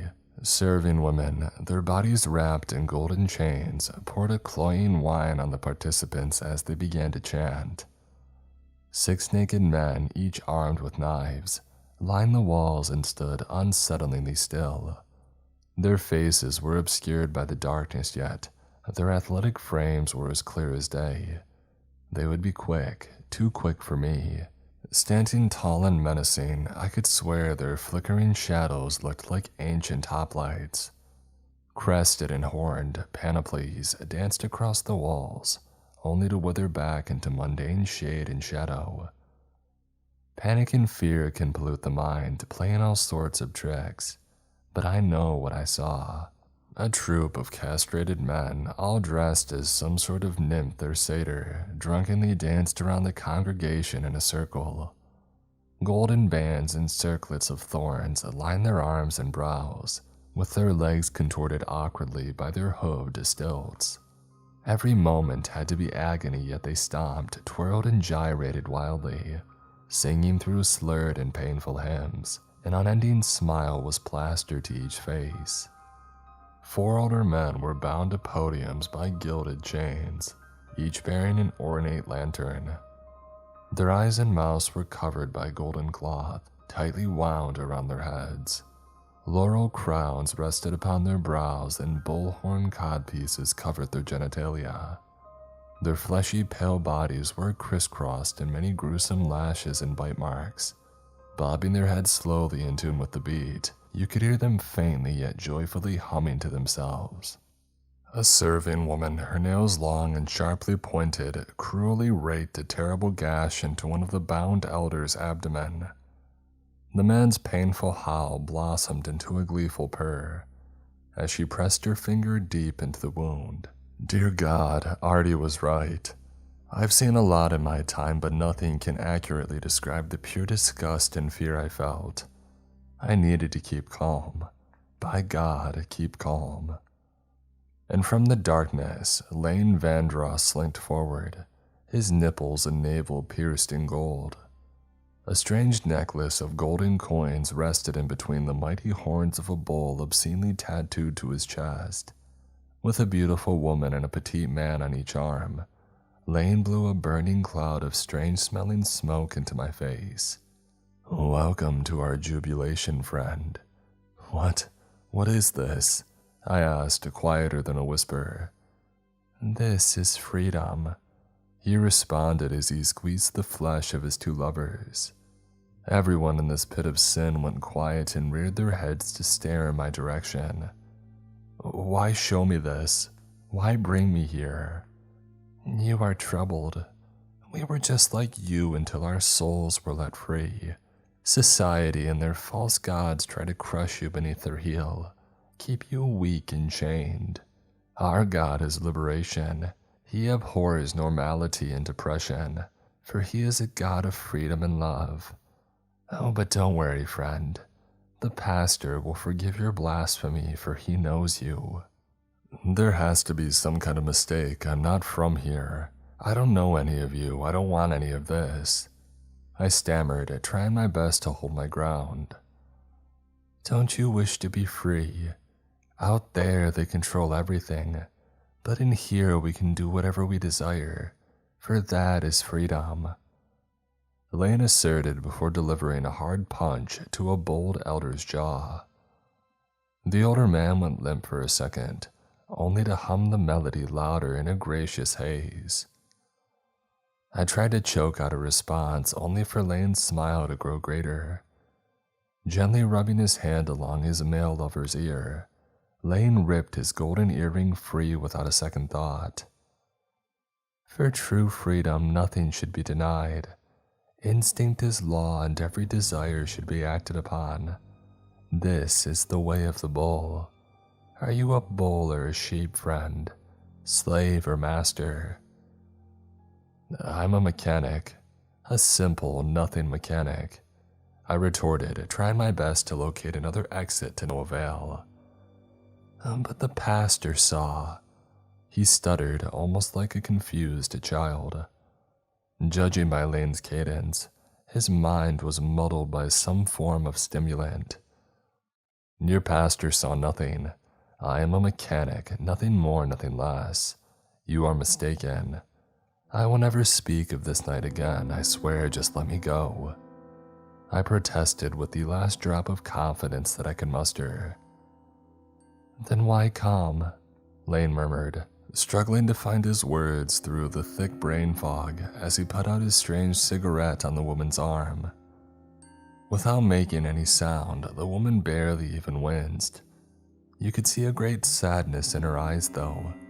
A sadness not even in the thick veils of debauchery and intoxication could hide.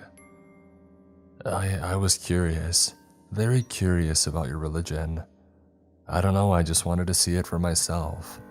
It was a mistake. This is all a mistake, so I think it's time. My ramblings were interrupted by Lane's ghastly blare. It was a sickly, unnatural sound, more a cackle than wheeze and more roar than cackle. I think it was a strained laugh, a rotting laugh of a boy who has been rotten to his very core. Almost stumbling over, Lane caught himself on his young male lover, viciously digging his long nails into the man's flesh. A dark trickle of blood now stained Lane's hand. Lane began to obscenely flick his tongue, rasping for air in between his labored giggles. Bearing most of his weight down on his two petite lovers, it was evident that they were struggling to keep Lane upright. Where did that sharp tongue of yours go, friend? No joke, no remarks. I was at least hoping that you would be amusing. Not so funny when there's no jackass with a gun protecting you. And the pastor sees something in you, a sad joke. You know what I see, just a coward hiding in a brave man's shadow. While the smug smile never parted during his rant, Lane's eyes looked like he was about to cry. His mouth screamed of bravado and damnation, while his eyes whispered of doubt and sorrow. Lane, this was a mistake. I think you need to sit down, you don't seem well. Let's just calm down and talk this out, okay? Pity graced my voice for the first time in years. Artie was right again. Lane was only a boy turned into whatever this is. A mistake, a mistake, a mistake. A mistake, true enough. The arrogance to come here to mock us. I knew that you were nothing from the start. Lane's telltale anger started to bubble with his ecstatic smile shrinking into a sour frown. Aggressively pushing aside the man and woman clinging to his impressive form, Lane yanked a small shiny object from a podium. Flick. Lane Vandross, now with a knife in hand, scuttled towards me. His movements were jittery and his pupils were heavily dilated. In that moment, he seemed anything but human. His drunken stupor had turned into a primitive rage, drooling all over himself with a beastly hiss. The tall, handsome man was gone and a Neanderthal stood in his place. Thank you, Brother Lane, that will be enough. A high-pitched voice called out from the darkness. The leading musician removed his bull's head, revealing an older man with haunting green eyes and a silver gold comb-over. His nails were lacquered in gold with many bracelets and rings gently clinking like a warning rattlesnake's tail. Descending from the stage, the servants draped a robe of golden snakeskin around his emaciated form. The congregation, groveling, tried to caress and kiss even the ground that he walked on. Lysander Sinclair in the flesh. He's worse than I could ever imagine. Like the flick of a switch, Lane snapped out of his murderous daze. throwing himself to Lysander's feet. Lane seemed deathly afraid of this little old man. Running his fingers gently through Lane's hair, Lysander then painfully yanked a handful of auburn hair from Lane's head before delicately kissing him on the cheek. "Still yourself, Brother Lane. We have a friend in our midst. Need we discuss hospitality again?" "No, Pastor." As Aaron cast the golden calf to his liking, so did the bull of the golden horns cast humanity to his liking. Man made God and God made man, we are one. And pray tell, why do you run so, O man of many names? We are far from Arizona, child. Do you yearn for a true home? The older man asked, approaching me ever so slowly. "You know nothing about me." "Oh, the bull of golden horns tells me many things. His muses come to me through dreams ever since I was a little boy. I was always their favorite, giving me the prettiest of coins. You would fit right in with us. We will be your family. We'll be your home." Lysander chimed, his voice almost like a songbird's. "Your manservant threatened to kill me," I squawked, half sob and half laughter. "Oh, I apologize for Brother Lane's brutishness. He invited you here with the intention of giving you to the rack, but I will not let that happen to you, friend." His tone was almost childish, always with that horrible melody. I was tired of running, tired of lying, tired of trying to survive. The only thing left was hate in my heart, true unbridled hate for this scrawny old man talking down to me. I spit at him with the most disrespectful and disgusting glob that I could cough up, coating his pristine robe in slime. "Screw yourself, old man. Do your worst, freaks." I spat defiantly again. Either way, I was probably going to be killed. If I die knowing that I wounded his pride. "We were wrong about him, Pastor. He is beyond saving. Give him to me and he'll suffer greatly for that." Lane blustered, spinning around wildly. Lysander gave Lane a nasty backhanded blow. With his calm demeanor melting, Lysander seemed almost animal in that instant. "Wrong, wrong. Do not presume to speak to me of what is wrong, boy. The muses speak through me. The bull speaks through me. Gods decide what is right and what is wrong. Do not forget who raised you up, boy. Now get out of my sight." Lysander screeched. The many rings of Lysander left unsightly marks upon Lane's cheek. Like a whipped dog, Lane slinked back into the darkness. Lysander's gaze focused back onto me, regaining that hideous scarred smile. "I know what you are. You are lost, child, so very, very lost. Deep down you're afraid of those beautiful flaws that make you, you. We made God and God made us.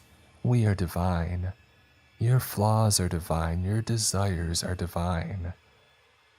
You know nothing about me, no one does, not even your God." Lysander cackled and began to sing an excerpt from "I Fought the Law" by The Clash. Breaking rocks in the hot sun, I fought the law and the law won. I fought the law and the law won. I needed money 'cause I had none. I fought the law and the law won. I was completely and utterly speechless. There was absolutely no way that anybody could comprehend what was happening. It was like whiplash. The naked cultist continued to stare, almost entranced, deathly still surrounding the pastor. Producing a gold coin from his robe, the pastor smiled and gestured towards me obscenely. Unnaturally shiny, the coin was engraved with a bull on its head and a naked woman on its tail. "Oh, can't make up your mind. You're a gambler, man of many names, a slave to chance like many of our herd. So I say, let fate decide by the flip of a coin. Heads, you walk free by the mercy of our God. Tails, I let Brother Lane do as he wishes." With a lackadaisical flip of his thumb, Lysander launched the coin into the air. All light seemed to be consumed by the coin's shimmer, concentrating into a blinding dot.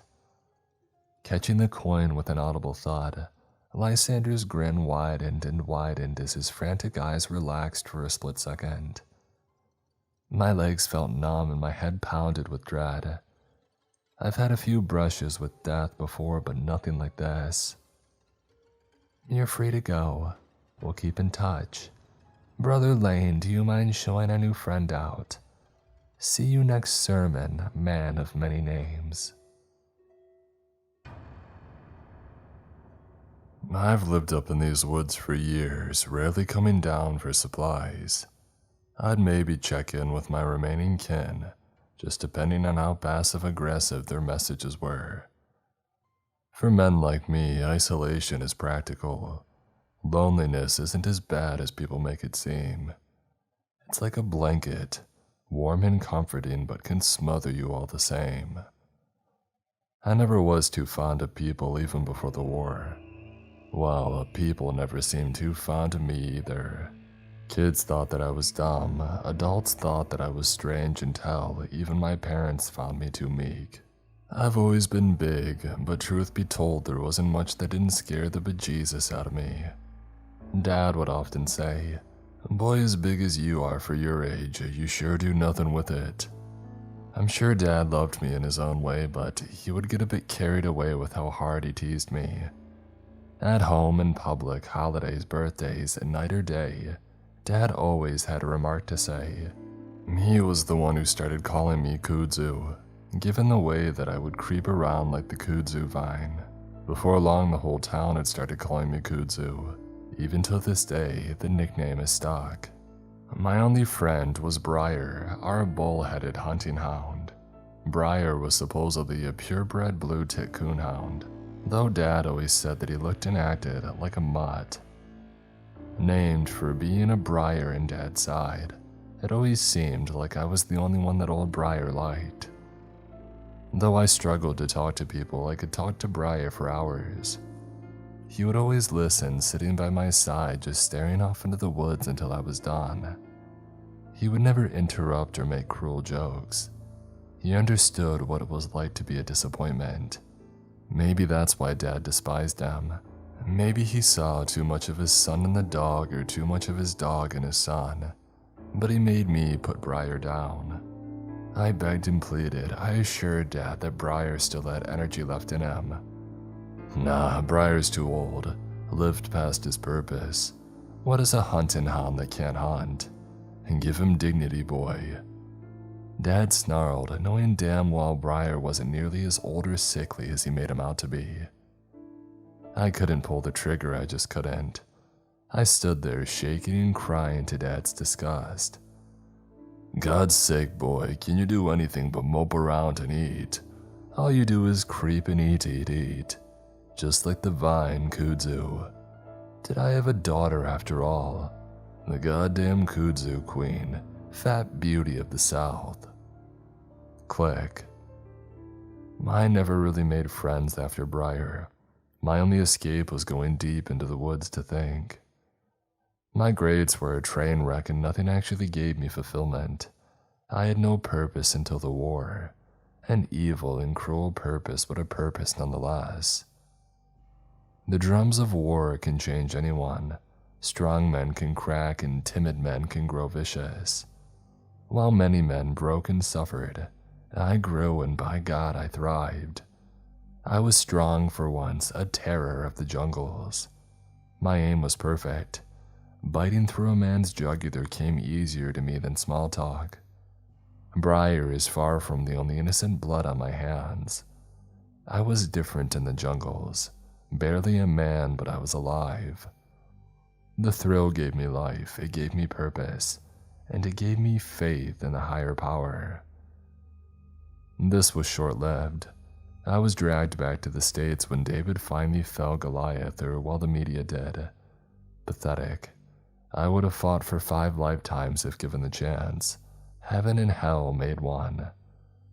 Just like that, my purpose was stripped from me.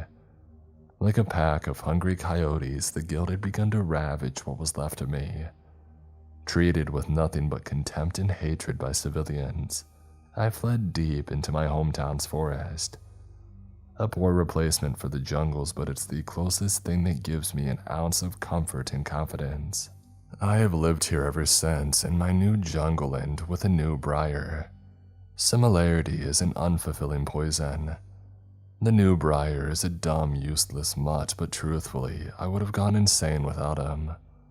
I'm sure people whisper that my mind isn't right behind my back, but I know the things I've seen are as real as day. My property is deep within the woods, a small ramshackle cabin that's about as inviting as a copperhead. I think all of its creaks and imperfections give it character, but I think most people assume it's some crazy hillbilly shack. Miles away from town, I lived without neighbors until that church was built all those years ago. An odd place for a church that big, but I of all people can understand the allure of these woods. However, the scenery is not what brought these people down here. Originally, it was just the pastor and his closest followers from God knows where. Some rock star fat cats probably running away from whatever scandal muddied their fame. It grew and it grew fast. Before long, that celebrity pastor had a firm grip on the town, sinking whatever was left of his fortune into the construction of the Eternal Jubilee Church. It appears that Pastor Lysander has increased his wealth tenfold. There's always some service or event going on without fail. Night or day, the church is never completely empty. Me and the congregation have lived in somewhat of a stalemate for a few years, as they've learned not to knock on my door anymore. I thought that they were some type of Mormons or Scientologists at first, but from what I've heard and observed, this is far from the truth. I don't understand their religion, and I made it very clear that I don't want to, but this hasn't stopped them from straying too close to my property. With a church that big, why they need to rustle around my property is beyond me. I can be polite in my own way when dealing with unwanted visitors, but I draw the line at putting up some weird two-pronged pole in front of my property. The warning shot that I fired sent the message loud and clear, had them running back to their pastor with their damned emblem. I wouldn't say that I'm an aggressive man, but I will not tolerate trespassing and then fiddling with my property. I'm not exactly as faithful as I was, but I'll be damned before I let no faith of mine be displayed in front of my home. I thought that they finally got the message until a few weeks back. Every other day, any time between the hours of 2 and 4 in the morning, you can hear a group of people rustling around my home. I thought that it could possibly be an animal, but it's become increasingly apparent that it's people. Multiple people. This drives the new briar into a frenzy, though we can rarely actually catch them in the act. You can hear them all scatter off like rats when I come out onto the porch in every different direction. Some may say that I should go to the sheriff's department, but trust me, I'm considered a shell-shocked loon up in the woods. They wouldn't take me seriously. Regardless, the church's roots may run deeper than we know. Being surrounded in the woods would scare almost any man, but I am no stranger to this. Of all the people that they could mess with, they made a very, very terrible mistake. Maybe they're trying to give me my purpose back, a true sign from God. What they actually do out in the woods is a mystery to me, though I can imagine it's anything but good. I'll occasionally find evidence of their congregation scattered all across the woods. Remains of bonfires, two-pronged symbols, and golden coins, interestingly enough. Unsettling, but I hadn't found actual proof that they were dangerous until recently. One morning, Briar led me to a dead deer. A bull's horn had been shoved right through its belly and a coin was placed in its mouth. It was a big buck too. I couldn't imagine it would be easy to kill without a gun. Truly sick people, but it was impressive. I don't know what they want from me or my land, but I'm no stupid deer to sacrifice. Part of me wanted to confront the pastor of the church, but I would be a fool to enter the wolf's den. They were always friendly enough when trying to convert me at my doorstep, but clearly we are past the pleasantries. Those damned poles were placed closer and closer to my property, They were actively getting closer each passing night. One night, I decided to wait for them on my porch with a rifle. Around 3:30, I was about ready to call it quits when I heard something faint off in the distance. It was singing. These weirdos were singing in the middle of the woods. So much for their hiding and sneaking about. I would punish their arrogance. Nobody mocks me in my jungle. Gun in hand, me and Briar ventured off into the darkness to put an end to this once and for all. The deeper that we went, the light of a massive bonfire grew brighter and brighter. I don't know exactly what I was expecting, but definitely not what I saw. A circle of large wooden symbols surrounded an opening within the forest. A bull's head was nailed to each in a sickening display. Around 15 people, naked and bedecked in golden jewelry, danced wildly around the fire, singing in some language that I couldn't recognize. They sounded beautiful and almost siren-like. Chief amongst the congregation, 4 men dressed in an ancient king's robe stood tall, each bearing a bull's horn in one hand and a golden 2-pronged scepter in the other. Pointing their scepters at a random member of the congregation, the cultists then happily plunged their forearm into the roaring fire, graciously crying out in ecstatic pain. The cultists held out a scorched hand to the rest of the congregation. A man hiding his face behind a bull's head placed a single golden coin in the cultist's raw palm. A golden laurel crown was placed upon his brow and he began to sing. The rest of the congregation then turned on their fellow believer, brutally beating the coin bearer as he cackled with glee. Vicious and unrelenting, the congregation didn't stop until the coin bearer was a puddle of flesh and broken bone. They began to fight over his jewelry like a pack of wolves tearing into a carcass, leaving his body bruised and bare. The 4 leaders each placed a tender kiss on his bloody cheek before giving the rest of the cultists to the fire. I faltered. I wish that I could say I fired off a shot and made these freaks scatter off into the darkness, but I just felt small, even smaller than I did as a child. I was just a kudzu vine slowly creeping away. This was no jungle and this dog wasn't Briar. The fire and noise must have scared him off since he was nowhere in sight. The old Briar would have stood his ground. He was a brave dog, everything that I wasn't. The war was long over and my bravery with it. I turned tail and ran, directions be damned. Though branches and bushes riddled me in cuts and bruises, I ran deeper into the forest without looking back. I needed to get away. This is what people bring. They bring nothing but evil and mockery. I need to go deeper and further away from civilization, leave everything behind. From the darkness, I heard a familiar howl. Not the low growl of the new Briar, but the loud bawling bark of my childhood. An old blue-tick coonhound focused its gaze upon me. Its collar was of golden thorns, and beneath it lay the bloodied carcass of a dog far bigger in size. Briar. It was Briar. I don't know how to describe it, but there was something off about his form. He was exactly how I had remembered him, but also wrong at the same time. Like a faded memory given life.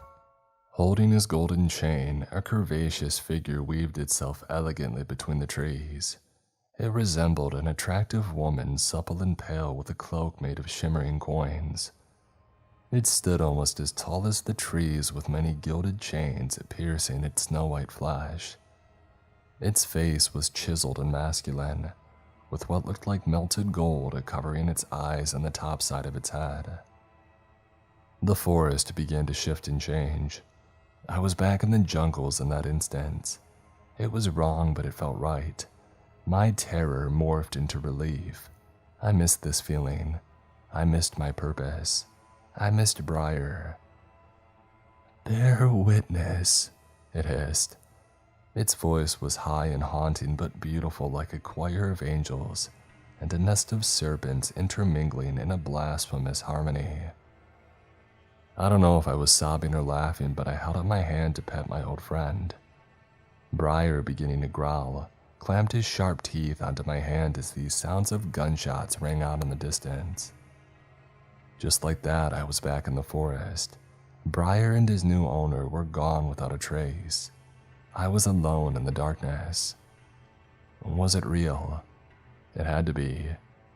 New Briar's corpse was still there, savagely ripped apart. Pain throbbed through my hand, revealing a bite mark and a golden coin in my palm.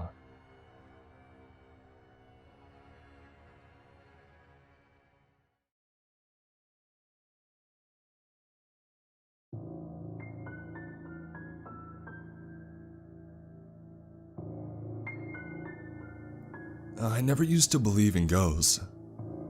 And then this happened. After my mother's passing, I moved back to my hometown to support my father, who had health issues of his own. Janitorial work being the only work I'd ever done since graduating from high school, there was no choice as to what job I would pick up while back home. I considered myself lucky to have found a cleaning job at a nursery school about a 30-minute drive from my home. The previous janitor, as heard in the interview, suddenly quit a week previously, citing immediate health concerns. Over the next week of working there, I got a pretty concrete idea as to what caused those immediate health concerns. Things started getting weird on the second or third day that I had started working there. It was at night, about 2 hours after the preschool had closed. Around 8 p.m. it was. I was mopping the floors on the first floor near the reception area when the intercom from the front gate rang. I was the only person in the building at that hour, so I had to answer it. I picked up after a few rings and I heard only static. I looked out the reception office window, which looks out onto the car park and the front gate, but nobody was out there. So I decided to walk out and take a closer look in case they hadn't heard me answer or something. Not a soul was around. At the time, I put it down to some kids playing knock and run or faulty wiring. The very next night, I had another late night intercom call come through. This time, I was on the third level mopping the corridor. The phone in the corridor rang. The weird thing was that only that particular phone rang, the one closest to me. I couldn't hear any others ringing. This is a detail that I overlooked at the time. I just assumed that all the phones in the building were connected to the reception area and the front gate, and they would automatically be diverted to where the sensors picked up activity in the building, similar to the lights and the heating. But same as the night before, I was met with only static. And then as I removed the phone from my ear to hang up, I heard a voice. A woman's voice. It sounded very far away. I couldn't get what she was saying at first, so I asked her to repeat it. "Is my son there?" She said slowly. Slower than was necessary, I felt. Again, it sounded like the person on the other end was underwater. "The nursery shuts down at 6 p.m., ma'am. There were no kids here when it did," I replied. No answer from her end, just a rise in the static. Receiver still in hand, I looked out the corridor window on the opposite side, the one that looks directly over the car park. "Excuse me, ma'am. I'm having trouble hearing you." There was no one at the gate. And then her voice through the phone again. "Is my son there?" I strained to look at the gate, almost willing someone to materialize there just so I wasn't looking at a space where there should have been a person that I was talking to. "Ma'am, I can't hear..." And then the phone went to static again. At the time, honestly, I didn't know what to make of it. I hadn't imagined the voice, that's for sure. It was clear as day. I just shrugged it off. Weird people everywhere in this world. and then I heard the unmistakable sound of bare feet running on hardwood flooring. The feet were light and quick. Children's feet. They came from the 4-year-old's room and out into the stairwell where they stopped. "Hello?" I called out to the empty corridor. No response. Whoever it was, they were waiting in the stairwell, just behind the corner. I took a few steps towards the stairwell off to the side of the corridor, and then the footsteps sounded again, this time running down the stairs before fading out of earshot entirely. Someone, a child, ran out from the 4-year-old's room on the 3rd floor, hid in the stairwell, waited, and then when I approached, ran down to another floor. That is what happened. I swear by that. I called out again and I made after the child. How could they have overlooked a child left here past 6 o'clock? Had it been hiding somewhere in the room this whole time? How come the sensor lights didn't turn on? These questions raced through my mind as I took pursuit of the child. The 2nd floor was silent. And what's more, none of the lights had been activated by the motion sensor until I arrived there. The same went for the stairwell. I checked in both of the rooms, but there was no sign of the child. And then, as I was walking back out into the stairwell, I heard one of the faucets in the toilets turn on. I say turned on, but it was more like wrenched full bore. There were no lights from the toilet area either. The lights turned on when I entered the toilets to reveal an empty room. The tap had been turned on with such force that I had to strain to turn it off. No chance in hell a child could have done that. I called the headmaster using the phone in the reception office, and I told him that I had heard a child running about the 3rd and 2nd floors. I didn't mention the faucet in the toilet, and that the sensor lights were unable to pick up any movement. Well, as I expected, my story was met with disbelief. I was asked, "Are you sure?" 3 times. I told him that I was, just telling him what I heard and that I didn't actually see anything. He told me to leave and that he would send somebody over at once to double check, and also check the lighting system.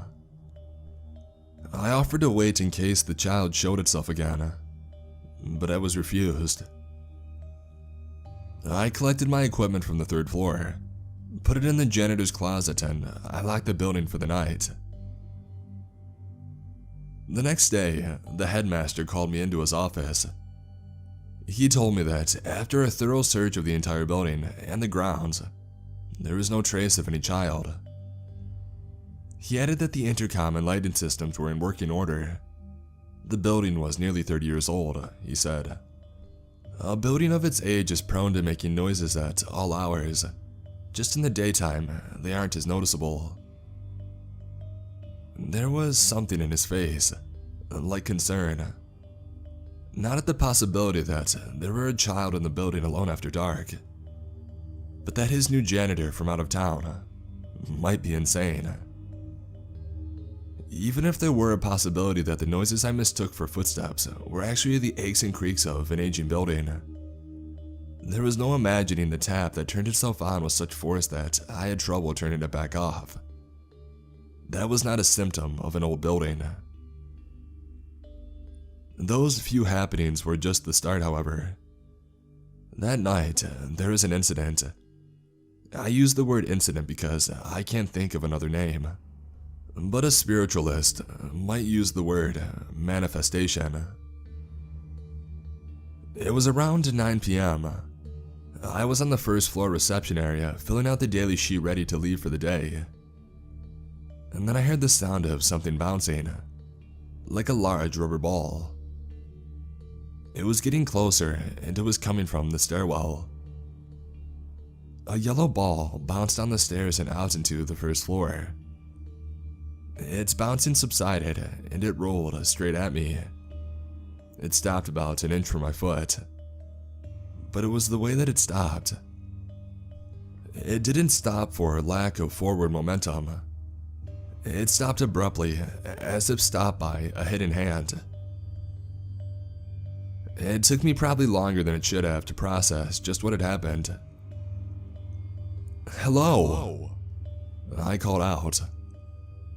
Nothing. For some reason, I couldn't bring myself to bend down and pick the ball up.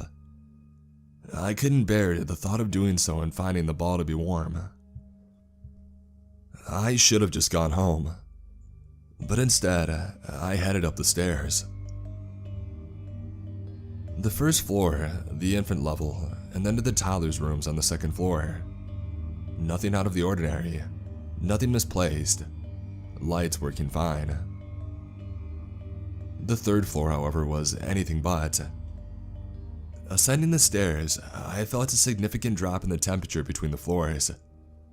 The third floor was freezing, and there was a strange smell, one that had never been there before, like a shoreline, a rotten one. A sandy, salty, rotten, marine life smell. The thermostat on the corridor read 28 degrees. This was the constant room temperature setting for the entire building. It could not be increased either. Inside the 4-year-old's room was even colder. I could see plumes of steam in front of me every time I exhaled, but I noticed no condensation on the windows. And then I heard the same noise as I had on the first floor. A bouncing ball. This time, too, was getting close. It was bouncing up the stairs. Some impulse told me to conceal myself from the view of the stairwell opposite the room. I pressed my back against the wall next to the room's door. The ball bounced into the room, past where I was standing flat against the wall. It stopped at a spot in the center of the room, still bouncing. It gradually slowed until it stopped and came to a rest on the floor. I could do nothing other than stand and watch. What would you have done if that had happened to you? There isn't much else you can do. There was a terrible passing of time, a heavily pregnant pause in the air. The wall at my back threatened to freeze me. The cold was now both in the room and inside myself. After a few minutes, maybe even 10, the ball started to slowly roll towards me. Again, it stopped just before my toes. I was frozen with fear and disbelief, like I was in someone else's nightmare, being forced to experience it without having control over when I could wake up. As carefully as I could, I slid along the small space of the wall at my back towards the door. The ball remained motionless. I felt that if I made any sudden, quick movements, it would spring to life again. Out in the corridor, I became immediately aware of him. A small boy, perhaps 5 years old, stood naked save for a pair of white underwear. He was very pale, his skin almost gray. His eyes were very much alive, and they stared mutely at me. He was definitely a physical being. But it was the marks on his body that, to this day, make my blood chill when I recall them. Around either side of his neck, long, blue and black bruises, 4 on each side. His stomach was crisscrossed with what looked like burn scars from something thin and long. The corner of one of his great lips was swollen and black.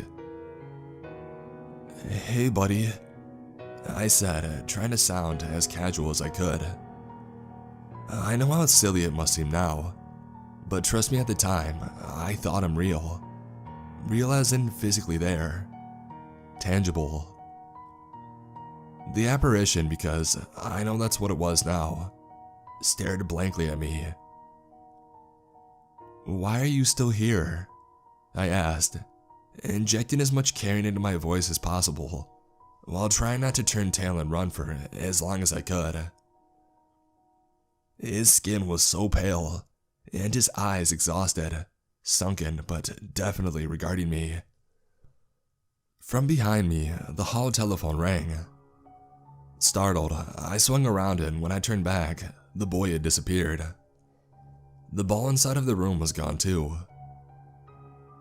The phone continued to ring on the wall. I couldn't say what sick impulse spurred me to answer the phone, but I picked it up. A part of me knew what I was likely to hear. Sure enough, "Is my son there?" that same voice. "I want you to give me my son." Excuse me? I asked, not really expecting a reply. I looked out the window overlooking the front gate, hoping to see someone standing by the intercom. There was no one in sight, and the gate was wide open. Slamming the receiver back down, I raced for the stairs. But as I did, I heard the sound of one of the closet doors in the classroom slam shut with terrible force. Was the child back? The room was just as freezing as it had been moments before, and the smell was stronger. I opened the closet door to find the same little boy hiding in one corner, his skinny little legs drawn up to his chest. He looked terrified. "You okay, little guy?" I asked again. From behind me wafted the smell. It was thick, like a current. It nearly made me retch.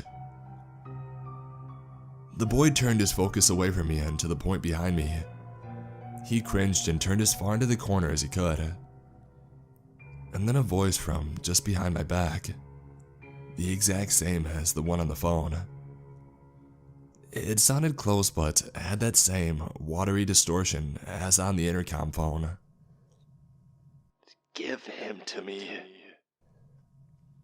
Every hair in my body stood on end. I turned around. I was facing a woman. Well, what was once a woman, I imagine, before her current, how should I put it, state. She was soaked, her hair matted in thick strands which stuck to her face. Her skin, what could be seen of it anyway through her clothing, was as pale as the boy's. It was wrinkled, silvery, like the belly of a fish. She slowly opened her mouth. Inside I could see a swollen black tongue. Her teeth were caked in something green and slimy looking. Her mouth didn't move though. I heard the same line as before coming from somewhere inside that moldy sewer pipe mouth. And then a thick green-black ooze spilled slowly from it. I could smell it. I retched. And then from behind me in the closet, the boy let out a scream. It was full of panic and fear. It was as if my body had completely rejected what I was experiencing.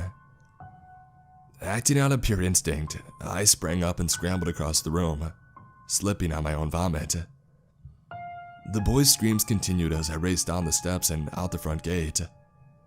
I could still hear them as I sped off in my car. I spent the night in my car. I don't know why. Perhaps because it was a small space and I could escape easily.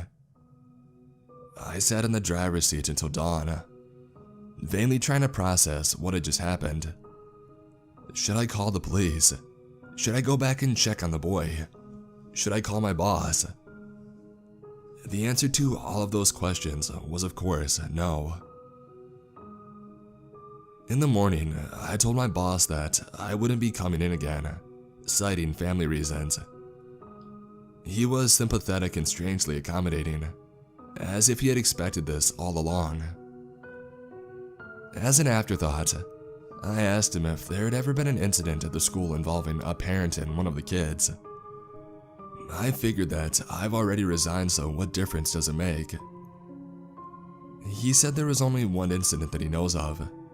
It didn't happen in the school though. One of the kids, he said, was found dead in their home one day. God, I said. He continued. This boy would turn up to school with bruises, cuts, and other obvious signs of physical abuse. I think he was also deprived of food because he was much skinnier than the other kids.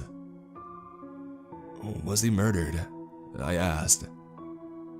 He nodded and looked pointedly at me. The mother. She strangled him. Christ. I felt sick. She was questioned by the police, but she killed herself a few hours after being released. She drowned. The cowardly lady jumped into the river. They should have let her body rot in the water after what she did. His phone rang and that ended our conversation, but I had already heard enough. That boy is still constantly on my mind. I can still hear his screams from the night that I fled. The only conclusion that I can come to is that his spirit inhabits the preschool that he attended. Perhaps he's hiding from his mother there. But as I found out, his mother knows where he is, and she comes back for him. Does that mean that he must relive his death at the hands of that wretched woman over and over? It's a horrible thought. And did he manifest himself to me in order to seek my help? I would love nothing more than to put his soul to rest, but I'll need help.